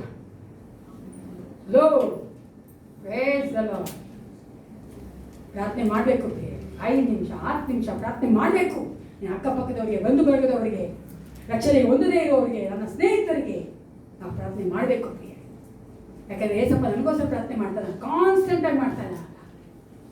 ಒಂದಿನ ಬಿಡ್ತೀರಾ, 24/7 365 ಡೇಸ್ ಗ್ಯಾರಂಟೀಡ್. ಅದು ನಾನು ಪ್ರಾರ್ಥನೆ ಮಾಡಿದ್ರೆ ನಾವು ಚೆನ್ನಾಗಿರೋದು. ನಾವು ಶೋಧನೆಯಲ್ಲಿ ಬೀಳ್ಬೇಕಾದ್ರೆ, ದುಃಖದಲ್ಲಿ ಬೀಳ್ಬೇಕಾದ್ರೆ, ಕಣ್ಣಿನಲ್ಲಿ ಬೀಳ್ಬೇಕಾದ್ರೆ, ಕಷ್ಟದಲ್ಲಿ ಬೀಳ್ಬೇಕಾದ್ರೆ, ಕಷ್ಟಪಡ್ತಾ ಇರ್ತೀವಲ್ಲ, ಅಲ್ಲಿ ಏಸಪ್ಪ ನಿಂತ್ಕೊಂಡು ಒಂದ್ಸಾರಿ ದೇವರನ್ನ ಪ್ರೇ ಮಾಡ್ತಾರೆ, ಏಸಪ್ಪ ನನ್ನ ಮಗನ ನೋಡು. ಅದಕ್ಕೆ ದೇವರ ನನ್ನ ಮಗನ ನೋಡ್ಬೇಕಾದ್ರೆ ನಮ್ಗೆ ಏನನ್ಸುತ್ತೆ? ಬಿಡುಗಡೆ ಸಿಗೋದು. ಹಂಗೆ ನಾವು ಸಹ ಕಷ್ಟಪಡ್ತಾ ಇರೋ ನರಳಾಟದಲ್ಲಿರುವಂತ ಮಕ್ಕಳಿಗೆ ನಾವು ಪ್ರಾರ್ಥನೆ ಮಾಡಬೇಕು ಪ್ರಿಯರೇ. ಮೊದಲದಾಗಿ ಯೇಸು ಕ್ರಿಸ್ತ ನನಗೋಸ್ಕರ ಪ್ರಾರ್ಥನೆ ಮಾಡ್ತಾನೆ. ಎರಡನೇದಾಗಿ 17:11 ನಾವು ಒಂದಾಗಿರುವ ಹಾಗೆ ಇವರು ಒಂದಾಗಿರಬೇಕೆಂದು ನೀನು ನನಗೆ ಕೊಟ್ಟ ನಿನ್ನ ಹೆಸರಿನಲ್ಲಿ ಇವರನ್ನು ಕಾಯಬೇಕು. ಯೇಸು ಕ್ರಿಸ್ತನು ದೇವರು ಒಂದಾಗಿದ್ದಾರೆ, ತಾಯಿ ದೇವರು. ಅದೇ ತಾಯಿ ನಾವು ಎಲ್ಲರೂ ಒಂದಾಗಿರ್ಬೇಕು. Unity among the believers. ಅಂದ್ರೆ ನಾವೆಲ್ಲರ ಮಧ್ಯದಲ್ಲಿ ಒಂದು ಐಕ್ಯತೆ ಬೇಕು ಅಂತ ಯೇಸು ಕ್ರಿಸ್ತನು ಕೇಳ್ತಾ ಇದ್ದಾನೆ. ಆ ಐಕ್ಯತೆಗೋಸ್ಕರ ನೀನು ಕಾಯಬೇಕು ಅವ್ರನ್ನ ಅಂತ ಕೇಳ್ತಾನೆ. ನಮ್ಮಲ್ಲಿ ಐಕ್ಯತೆ ಉಂಟಾ ಪ್ರಿಯರೇ? ದೇವರಲ್ಲಿಯೇ ನಮ್ಮ ಮಹಾಯಾಜಕನಾದ ಯೇಸು ಕ್ರಿಸ್ತನು ಇವರಿಗೆ ಐಕ್ಯತೆ ಕೊಡು ದೇವರೇ ಅಂತ ಪ್ರಾರ್ಥನೆ ಮಾಡ್ತಾ ಇರ್ತಾನೆ. ಯಾಕಂದ್ರೆ without the oneness or without that unity we cannot do anything in this world. Can we? ಪರಲೋಕ ರಾಜ್ಯವನ್ನ ಈ ಲೋಕದಲ್ಲಿ ವಿಸ್ತರಿಸಬೇಕಂದ್ರೆ ನಮ್ಮಲ್ಲಿ ಒಂದು ಯೂನಿಟಿ ಬೇಕು. ತುಂಬಾ ದುಃಖಕರವಾದ ಕಾರ್ಯ ಏನು ಗೊತ್ತಾ? ಚಿಕ್ಕ ಚಿಕ್ಕ ವಿಷಯಕ್ಕೆ ನಾವೆಲ್ಲ ಬೇರೆ ಆಗ್ಬಿಡ್ತೀವಿ. ಸಣ್ಣ ಬಿಗ್ ತಿಂಗು, ಎಲ್ಲೂ ಕೊಳೆ ಮಾಡಿಲ್ಲ, ಯಾರು ಹೋಗಿ ದೊಡ್ಡ ಮಾಡಿಲ್ಲ, ಚಿಕ್ಕ ಕಾರ್ಯ ನನಗೆ ಆಡಕ್ ಕೊಟ್ಟಿಲ್ಲ, ದೊಡ್ಡ ವಿಷಯ ಅಂದ್ರೆ ನನ್ನ ನೋಡಿ ಪ್ರೇಸ್ತನ ಹೇಳಿಲ್ಲ ಮಾಡಿದ್ದೆ. ಅವ್ರು ಜೋರಾಗಿ ಡ್ರಮ್ಸ್ ಹೊಡಿತಾರೆ, ಅವ್ರು ಬೇಡ ನನಗೆ. ಇವ್ರು ಡ್ರಮ್ಸ್ ಹೊಡಿಲ್ಲ, ಇವ್ರು ಬೇಡ ನನಗೆ. ಇವ್ರು ಓದ್ ಆಡ್ತಾರೆ, ಇವ್ರು ಆಡೇ ಆಡಲ್ಲ. ಬಾಡಿ ಕೂಡ ನೋಡ್ಬೇಕು ನೀವು. ಕ್ರಿಶ್ಚನಾ? ನೀ ವಿಶ್ವಾಸಿನ ಅಯ್ಯೋ ಹೇಳ್ತೀಯ ಈಗ ಬೇಡ ಅಂತ ಹೇಳಿ ಹೇಳಿ ಹೇಳಿ ಪಾಪ ತಲೆ ಕೆಟ್ಬಿಟ್ಟಿದ್ದೀನಿ ಹೇಳೇ ಬೇಡ ಮನೆಗೆ ಬರ್ಬೇಡಿ ಅಂತ ಅಲ್ವಾ ಇದೆಲ್ಲ ಒಂದು ಕಾರಣನ. ಏಸಪ್ಪನಲ್ಲಿ ನಾವು ಸಾಕ್ಷಿಕರಾಗಿ ಜೀವಿಸ್ತಾ ಇದ್ದೇವೆ, ನಾವು ಆತನ ಮಕ್ಕಳಾಗಿದ್ದೇವೆ ಅಂದರೆ ಪ್ರಿಯರೇ, ನಮ್ಮ ಮನೇಲಿರ್ಬೇಕು, ಐಕ್ಯತೆ ಇರಬೇಕು. ಚಿಕ್ಕ ಚಿಕ್ಕ ವಿಷಯದಲ್ಲಿ ನಾವು ಭೇದ ಭಾವನ ಮಾಡಬಾರ್ದು. ನಾನು ಅನೇಕ ನೋಡಿದ್ದೀನಿ ಪ್ರಿಯ, ಅದಕ್ಕೆ ನಾನು ಹೇಳ್ತೀನಿ ದುಃಖರಲ್ವ ಕಾರ್ಯ ಅಂತ. ಬ್ಯಾಪ್ಟಿಸ್ಟ್ ಅವ್ರು ನೋಡಿದ್ರೆ ಪ್ರೇಸ್ ಮಾಡಿರಲ್ಲ, ಇವ್ರು ಪೆಂಟಿಕಾಸ್ಟ್ ನೋಡಿದ್ರೆ ನಂಗೆ ಬೇಡ, ಅವ್ರು ಕೂಗ್ತಾರಪ್ಪ, ಇವ್ರು ಏನು ಇದು ಮಾಡ್ತಾರಪ್ಪ, ಅವ್ರು ಹಿಂಗೆ ಮಾಡ್ತಾರಪ್ಪ ಅಲ್ವಾ. ಆದರೆ ಅವಿಶ್ವಾಸಿ ಒಬ್ಬ ನಮ್ಮ ಪಕ್ಕ ಇದ್ದಾನಲ್ಲ, ಅವ್ನು ನೋಡ್ತಾ ಇಲ್ಲ, ಒಂದೇ ಮಾತು ಕೇಳ್ತಾರೆ, ನೀವು ಕ್ರಿಶ್ಚಿಯನ್ಸ್ ತಾನೆ, ಯಾವ್ದು ಗೊತ್ತಿರೋ ನನಗೆ ಕ್ರಿಶ್ಚಿಯನ್ ಒಂದೇ, ಲೋಕಕ್ಕೆ ಗೊತ್ತಿರೋದು ಒಂದೇ ಒಂದು ಕ್ರಿಶ್ಚಿಯನ್, ರೋಮನ್ ಕ್ಯಾಥಲಿಕ್ ಒಂದೇ, ಗೊತ್ತಾ ನಿಮಗೆ? ಓಕೆ, ಓ ಮೇರಿ ಚರ್ಚ್ ಹೋಗ್ತೀರಾ ಅವ್ರೆ, ನೀವು ಕ್ರಿಶ್ಚಿಯನ್ಸ್ ನೀವು ಅಂತಾರೆ. ನಾವು ತಾನೇ ತೋರಿಸ್ಬೇಕು, ಚಿಕ್ಕ ಚಿಕ್ಕದಾಗಿ ಗುದ್ದಾಗಬೇಕು. ಎಲ್ಲ ವಿಶ್ವಾಸಿಗಳನ್ನ ನಾವು ಒಂದೇ ರೀತಿಯಾಗಿ ಪ್ರೀತಿ ಮಾಡಬೇಕು, ಒಂದೇ ರೀತಿಯಾಗಿ ನಾವು ಕನ್ಸಿಡರ್ ಮಾಡಬೇಕು, ಒಂದೇ ರೀತಿಯಾಗಿ ಅವ್ರನ್ನೇ ಮಾತಾಡಬೇಕು. ಅವನು ಭೇದ ಭಾವ ಐಕ್ಯತೆ ಇರಬೇಕು. ಅದಕ್ಕೆ ಚೆನ್ನಾಗಿ ಹೇಳ್ತಾರೆ ಸ್ವಲ್ಪ, ನಾನು ತಂದೆ ಒಂದಾಗಿರುವಂತೆ. ಅವರಿಬ್ಬರಲ್ಲಿ ಯಾವ ಒಂದು ಭೇದ ಭಾವ ಇರಲಿಲ್ಲ, ಯಾವ ಒಂದು ವ್ಯತ್ಯಾಸ ಇರಲಿಲ್ಲ, ಅವರಿಬ್ರು ಒಂದೇ. ಹಂಗೆ ನಾವು ಸಹ ಒಂದಾಗಿರ್ಬೇಕು ಅಂತ. 3ನೇದಾಗಿ 17-13 ಓದಿ. ಆದರೆ ಈಗ ನಿನ್ನ ಬಳಿಗೆ ಬರುವವನಾಗಿದ್ದೇನೆ, ಆದುದರಿಂದ ಇವರಲ್ಲಿ ನನ್ನ ಆನಂದವು ಪರಿಪೂರ್ಣವಾಗಿರುವಂತೆ ಲೋಕದಲ್ಲಿದ್ದು ಈ ಮಾತುಗಳನ್ನು ಆಡುತ್ತೇನೆ. 3ನೇದಾಗಿ ಮೋಸ್ಟ್ ಇಂಪಾರ್ಟೆಂಟ್ ಆಗಿ ಬೇಕಾಗಿದೆ ಗೊತ್ತಾ, ನಮ್ಮೆಲ್ಲ ಮನುಷ್ಯರಿಗೂ ಆನಂದ. It's not happiness, it is joy. ನಾನು ಯಾವಾಗ ಹೇಳ್ತೇನೆ ಸಂತೋಷ ಅಲ್ಲ, ಆನಂದ. ಅದು ಒಳಗಡೆ ಇರುವಂಥದ್ದು. ನಾವು ಆನಂದವಾಗಿರ್ಬೇಕಂದ್ರೆ ಆ ಯೇಸು ಕ್ರಿಸ್ತನ ಆನಂದ ನಮಗೆ ಪರಿಪೂರ್ಣ ಆಗಿರ್ಬೇಕು. ಅದಕ್ಕೆ ಯೇಸು ಹೇಳ್ತಾ ಇದ್ದಾರೆ, ನನ್ನ ಆನಂದ ಅವರಲ್ಲಿ ಪರಿಪೂರ್ಣವಾಗಿರುವಂತೆ ಮಾಡು ದೇವರೇ. ಯಾಕಂದ್ರೆ ಆ ಆನಂದ ನಮಗೆ ಏನೇ ಕಷ್ಟಗಳು ಒಳಗಡೆ ಬಂದರೂ ಕೂಡ ಲೇಸಾಗಿರ್ತದೆ. ಅದು ಒಳಗಡೆ ನಮಗೆ ಆನಂದ ಇಲ್ಲ ಅಂದ್ರೆ ನಮ್ಗೆ ಏನನ್ಸುತ್ತೆ, ಚಿಕ್ಕ ಚಿಕ್ಕ ವಿಷಯಕ್ಕೂ ನಮಗೆ ದೊಡ್ಡದಂತೆ ಕಾಣಿಸ್ಬಿಡ್ತದೆ. ಚಿಕ್ಕ ವಿಷಯನೇ ದೊಡ್ಡದಂತೆ. ನನ್ನ ಮಗಳಿಗೆ ಫೀಸ್ ಕಟ್ಟಿಲ್ಲ, 10,000 ಅಷ್ಟೇ ರೀ, 1 ಲಕ್ಷ 10,000. ಅದಕ್ಕೆ ಯೋಚನೆ ಮಾಡ್ತಾರೆ ವಿಶ್ವಾಸಿಗಳು ದೊಡ್ಡ ಮಾಡಿಬಿಟ್ಟಿದ್ದಾರೆ. 10,000 ಬೆಳೆಸಿ 1 ಲಕ್ಷ ಆಗ್ತದೆ. ಅದು ಒಟ್ಟಾಗಿ ಒಳ್ಳೆದಾಗಿ ಇಟ್ಕೊಂಡಿರ್ತಾರೆ. ಅಯ್ಯೋ ಕಟ್ಟಿಲ್ಲ. ಒಳಗಡೆ ಆನಂದ ಇದ್ರೆ, if you have joy inside of us, you can face all the problems in the world. ಎಂತ ಒಂದು ಇದಾದ್ರೂ ನಾವು ಎದುರಿಸ್ಬೋದು ಪ್ರಿಯೆ. ಅದನ್ನೇ ಏಸಪ್ಪ ನಮ್ಗೆ ಹೇಳ್ತಾರೆ, ಎಷ್ಟು ಚೆನ್ನಾಗಿ ಹೇಳ್ತಾರೆ. ದೇವ್ರು ಚೆನ್ನಾಗಿ ಗೊತ್ತು, ಮನುಷ್ಯನಿಗೆ ಹೇಳ್ಬೇಕು ಆನಂದ ಬೇಕು. 4ನೇದ 17-15.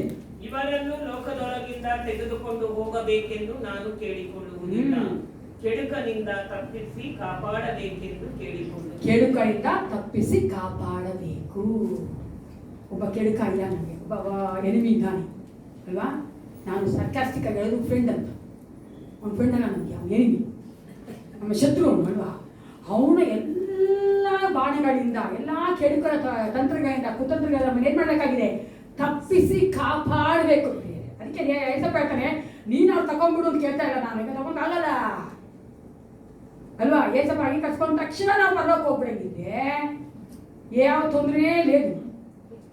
ಈ ಲೋಕದಲ್ಲಿ ಜೀವಿಸ್ಬೇಕು. ನಾವು ಏಸಪ್ಪ ಅಂತ ಬರಕ್ ಮುಂಚಿತವಾಗಿ ಸೈತಾನ ಅಲ್ಲಿ ನಿಂತಿರ್ತಾನೆ ವ್ಯಕ್ತಿ ಹತ್ರ. ನಾವು ಏಸಪ್ಪ ಅಂತ ಬಂದ ತಕ್ಷಣ ಟಕ್ಕನ್ನು ಬರಬೇಕು. ಯಾಕೆಂದ್ರೆ ಅವನಿಗೆ ನಮ್ಮನ್ನ ಹೆಂಗಾದ್ರೂ ಬೀಳಿಸ್ಬೇಕು, ಶೋಧನೆ ಕೊಡ್ಬೇಕು. ಏಸಪ್ಪ ಮುಂಭಾಗದೊಳಗಡೆ ನಿಂತ್ಕೋಬೇಕು, ಕಳಂಕವುಳ್ಳವರಾಗಿ ತಪ್ಪಿಸ್ತರಾಗಿ ನಿಂತ್ಕೋಬೇಕು. ಅದೇ ಬೇಕು ಅವನಿಗೆ. ಅದಕ್ಕೆ ಏಸಪ್ಪ ಚೆನ್ನಾಗಿ ಹೇಳ್ತಾನೆ, ದೇವ್ರು ಚೆನ್ನಾಗಿ ಗೊತ್ತು ನನ್ನ ಮಕ್ಕಳಿಗೆ ಶೋಧನೆಗಳು ಬರ್ತದೆ, ಕೆಡುಕನು ಅವ್ರನ್ನ ಬಿಡೋದಿಲ್ಲ, ಸೈತಾನ ಬಿಡೋದಿಲ್ಲ, ನನ್ನ ವೈರಿ ಬಿಡೋದಿಲ್ಲ.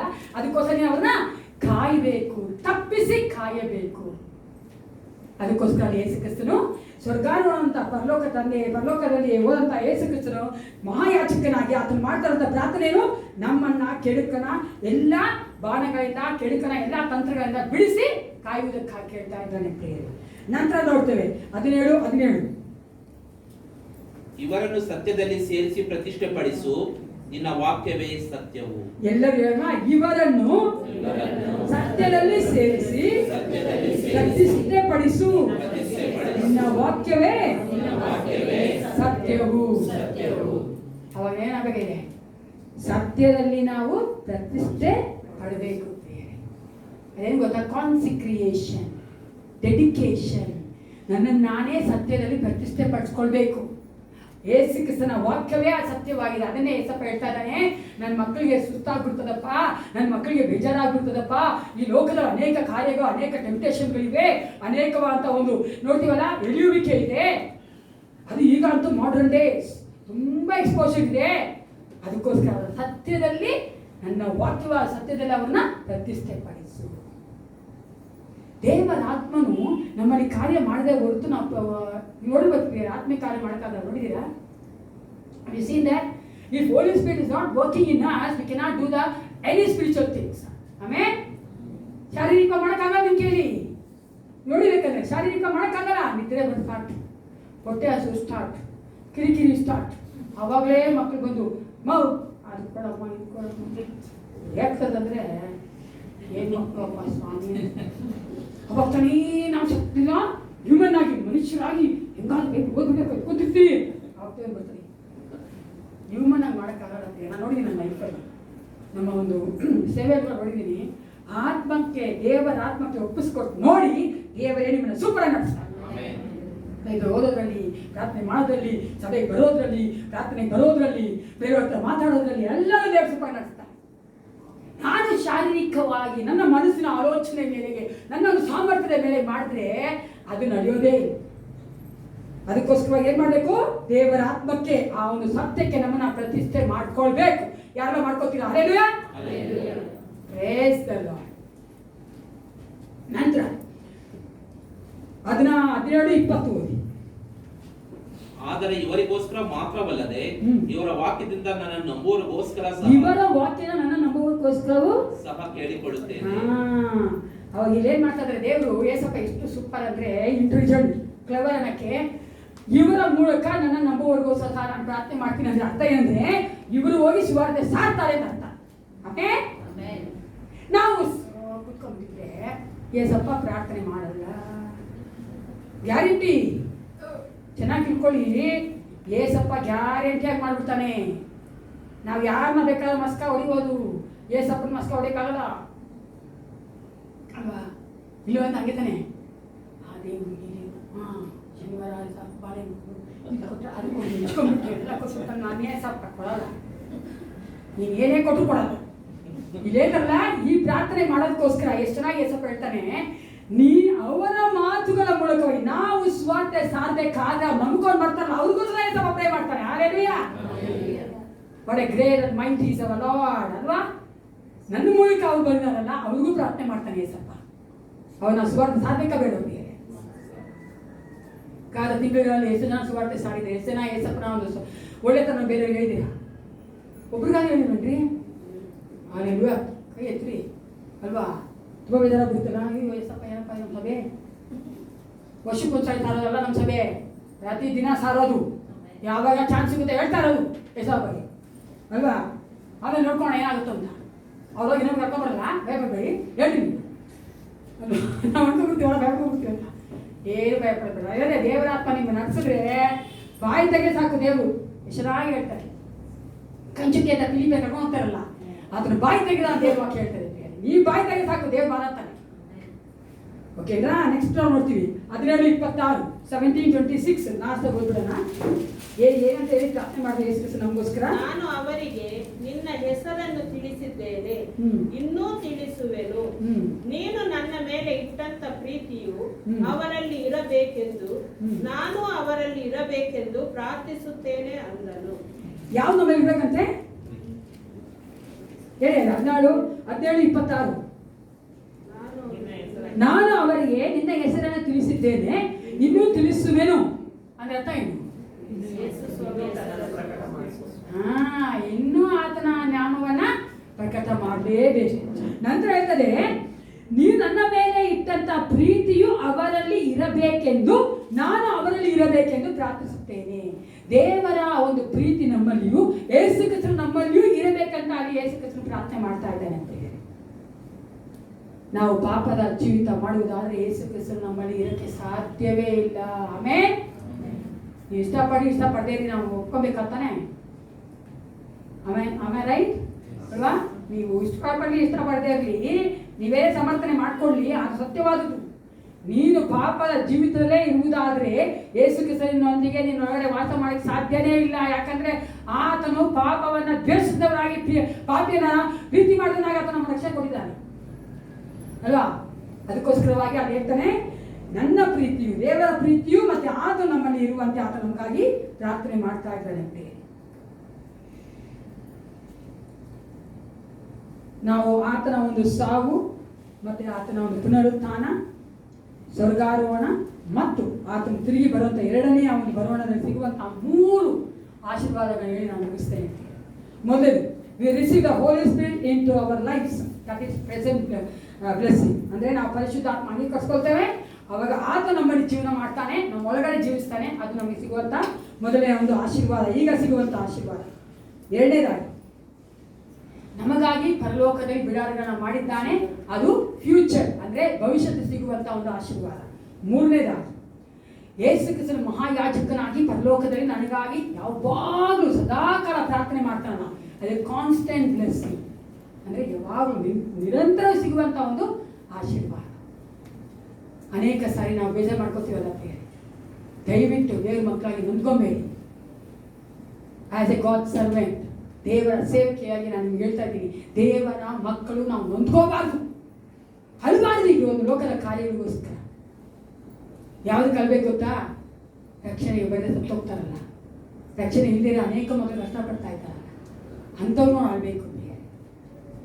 ನಮ್ಮ ನಾದ್ರ ಯೇಸು ಕ್ರಿಸ್ತನು ಸುಂದರವಾಗಿ ಇಟ್ಟಿದ್ದಾನೆ ಇಲ್ವಾ? ಎಷ್ಟು ಚೆನ್ನಾಗಿಟ್ಟಿದ್ದಾನೆ. ದಿನನಿತ್ಯ ಬೇಕಾದ ಎಲ್ಲ ಕಾರ್ಯಗಳು ನೋಡ್ಕೊಳ್ತಾನೆ, ವಸತಿ ಕೊಟ್ಟಿದ್ದಾನೆ, ಒಳ್ಳೆ ಕುಟುಂಬ ಕೊಟ್ಟಿದ್ದಾನೆ, ಓಡಾಡೋ ಗಾಡಿ ಕೊಟ್ಟಿದ್ದಾನೆ, ದೇವರ ಮುಂದೆಗಿದ್ದಾನೆ. ನಾವು ಭಯ ಪಡಬೇಕಾದ್ರೆ, ಸಹಾಯ ಬೇಕಾದ್ರೆ ನಾವು ಅದನ್ನು ಹೋಗ್ಬೋದಲ್ಲ. ನಮಗಾಗಿ ಒಬ್ಬ ಸಹಾಯಕನು, ನಮಗಾಗಿ ಒಬ್ಬ ಸ್ನೇಹಿತನು, ನಮಗಾಗಿರುವಂಥ ಒಬ್ಬ ತಂದೆ. ಅದಕ್ಕೋಸ್ಕರವಾಗಿ ಪ್ರಿಯ ನಾನು ಹೇಳೋದು, ದಯವಿಟ್ಟು ದುಃಖ ಪಡಬೇಡಿ. ಯೇಸು ಕ್ರಿಸ್ತನು ಸತ್ತು ಮೂನಲ್ಪಟ್ಟು ಪುನರುತ್ಥಾನವಾಗಿ ಎದ್ದು ಪರಲೋಕಕ್ಕೆ ಏರಿ ಹೋಗಿದ್ದಾನೆ. ಅದಕ್ಕೋಸ್ಕರವಾಗಿ ಮೊದಲೇದಾಗಿ ನೈಋತ ಕಾರಣ ಹೇಳೋಣ. ಮೊದಲೇದಾಗಿ ಹಲೋ ಇಷ್ಟು ಬೇಗ ಮಾಡ್ಕೋಬಾರ್ದು ಅಂತ ನಾನು ಹೇಳಿದೆ, ಇಷ್ಟು ಬೇಗ ಮಾಡ್ಕೋಬೇಕಂತ ಹೇಳಿ ನಾನು ಹೇಳಬೇಕಾದ್ರೆ ರಿಜಿಸ್ಟ್ರೇಷನ್ನು. ಆತನ ಲೋಕದಲ್ಲಿ, ಈ ಭೂಲೋಕದಲ್ಲಿ ಏನೆಲ್ಲ ಕಾರ್ಯ ಮಾಡಬೇಕು ಅದನ್ನ ಮುಗಿಸ್ಬಿಟ್ಟಿದ್ದಾನೆ. ಎರಡನೇದಾಗಿ ಪರಿಶುದ್ಧಾತ್ಮ ಕೊಡುವುದಕ್ಕೋಸ್ಕರವಾಗಿ. ಮೂರನೇದಾಗಿ ನಮಗಾಗಿ ಪರಲೋಕದಲ್ಲಿ ಬಿಡಾರ ಮಾಡುವುದಕ್ಕಾಗಿ. ನಾಲ್ಕನೇದಾಗಿ ನಮಗಾಗಿ ಪರಲೋಕದಲ್ಲಿ ಪ್ರಾರ್ಥನೆ ಮಾಡುವುದಕ್ಕಾಗಿ. ಎಲ್ಲ ಕಡೆ ಅದನ್ನು ಸರ್ವವ್ಯಾಪಿ ಆಗಿದ್ದಾನೆ. ಎದ್ದು ನಿಂತುಕೊಂಡವರಾಗಿ ಪ್ರಾರ್ಥನೆ ಮಾಡಿಕೊಳ್ಳೋಣ.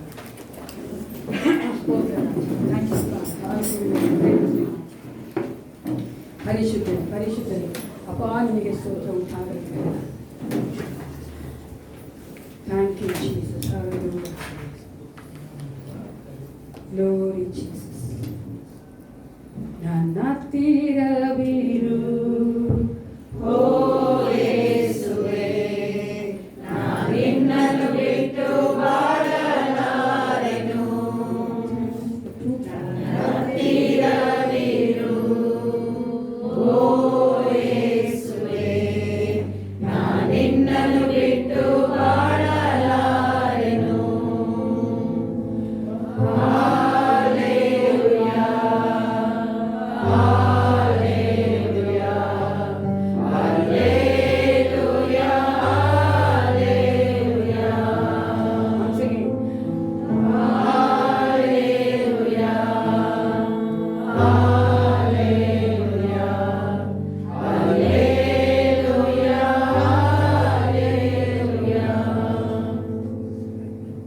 ಹೌದು ಪ್ರಿಯ, ದೇವರ ಆತ್ಮನೊಂದಿಗೆ ಮಾತನಾಡಿದ್ದಾನೆ. ಕಷ್ಟದ ಸಮಯದಲ್ಲಿ ದೇವರು ನಮ್ಮೊಂದಿಗೆ ಇರ್ತಾನೆ, ಕಣ್ಣೀರ ಸಮಯದಲ್ಲಿ ನಮ್ಮೊಂದಿಗೆ ದೇವರು ಇರ್ತಾನೆ. ನಾವು ಮರಣಗಳಲ್ಲಿ ಇರುವಾಗಲೂ ಸಹ ಯೇಸಪ್ಪ ನಮ್ಮೊಂದಿಗೆ ಇರ್ತಾನೆ. ಈ ದಿನದ ವಾಕ್ಯಗಳು ನಮ್ಮ ಆತ್ಮದಲ್ಲಿ ಬಲವನ್ನು ಕೊಡುವಂತೆ. ಮುಂದಿನ ವಾರ ನಾವು ಈ ಲೋಕದಲ್ಲಿ ಜೀವಿಸುವಾಗ ಆತನ ಒಂದು ಸಹಾಯ ನಮ್ಮೊಂದಿಗೆ ಇರುವಂತೆ ನಾವೆಲ್ಲರೂ ಪ್ರಾರ್ಥನೆ ಮಾಡಿಕೊಳ್ಳೋಣ ಪ್ರಿಯರೇ. ನಿಮ್ಮ ಇದನ್ನು ಕೇಳ್ಕೊಳ್ಳಿ. ಹೌದು ಯೇಸಪ್ಪ, I need you and your strength lord.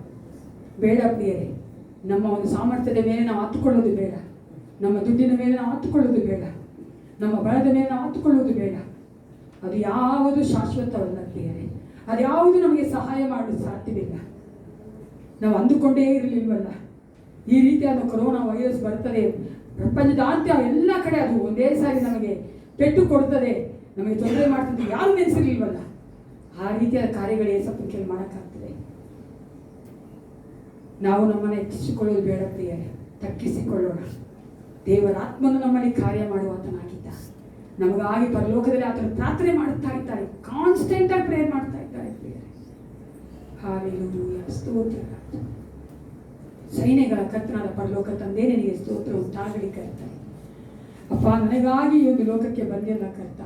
ನಮ್ಮಂತ ಪಾಪಿಗಳ ಪ್ರೀತಿಸಿ ನೀವು ಜೀವವನ್ನು ಕೊಟ್ಟಿಲ್ಲ, ಅದಕ್ಕಾಗಿ ನಿನಗೆ ಸ್ತೋತ್ರ ಅಪ್ಪ. ಹೌದು ಏಸಪ್ಪ, ಸತ್ತು ಊನಲ್ಪಟ್ಟು ಅಪ್ಪ ಪುನರುತ್ಥಾನಾಗಿ ಎದ್ದಿದ್ದೆಲ್ಲ ಕರ್ತನೆ, ಜೀವಿಸುವಾತನಾಗಿ ಪರಲೋಕದಲ್ಲಿ ಇದೆಯಲ್ಲ ಏಸಪ್ಪ. ಅಪ್ಪ, ನಮ್ಮಲ್ಲೂ ಸಹ ನೀವು ಜೀವಿಸುವಾತನಾಗಿತ್ತು. ಈ ಲೋಕದಲ್ಲಿ ನೀನು ಎರಡನೇ ಬರೋವರೆಗೂ ಇರ್ತಾನೆ. ನಿನಗಾಗಿ, ನಿನ್ನ ಬೆಳಕಾಗಿ, ನಿನ್ನ ಉಪ್ಪಾಗಿ ಏಸಪ್ಪ ಈ ಲೋಕದಲ್ಲಿ ಜೀವಿಸುವಂತೆ ಕಾರ್ಯ ಮಾಡ್ತಾ ಇದೆಯಲ್ಲ, ಅದಕ್ಕಾಗಿ ನನಗೆ ಸ್ತೋತ್ರಪ್ಪ. ನಮ್ಮೆಲ್ಲರ ಆತ್ಮಗಳನ್ನ ಒಪ್ಪಿಸಿಕೊಡುತ್ತೇನೆ ಅಪ್ಪ. ನಮ್ಮ ಆತ್ಮಗಳನ್ನ ಬಲಪಡಿಸು ರಾಜ. ನಮ್ಮ ಒಳಗಿನ ಮನುಷ್ಯನ ಬಲಗೊಳ್ಳುವಂತೆ ಕಾರ್ಯ ಮಾಡು. ಯಾಕೆಂದ್ರೆ ಹೊರಗಡೆ ಬರುವಂತ ಎಲ್ಲಾ ಸವಾಲುಗಳನ್ನ ಎದುರಿಸುವಂತೆ ನೀನು ಕಾರ್ಯ ಮಾಡಪ್ಪ. ಬಲಪಡಿಸು ನಮ್ಮ ಬರ್ತನೆ ದಿವ್ಯ ಜ್ಯೋತಿರುವಂತಹ ಪ್ರತಿಯೊಂದು ಮಕ್ಕಳನ್ನ, ಕುಟುಂಬಗಳನ್ನ ಆಶೀರ್ವದಿಸಪ್ಪ. ಅವರ ಕೊರತೆ ಎಲ್ಲವನ್ನು ನೀಗಿಸು ಅಪ್ಪ. ನಿನ್ನಲ್ಲಿ ಸಂತೋಷವಾಗಿ ಅವರು ಬಲಗೊಂಡು ನಿಲ್ಲುವಂತೆ ಕಾರ್ಯ ಮಾಡು. ಯೇಸು ಕ್ರಿಸ್ತ ನಾಮದಲ್ಲಿ ಪ್ರಾರ್ಥಿಸ್ತೇನೆ, ಒಳ್ಳೆ ಪುತ್ರನೇ, ನನ್ನ ಮನವೇ.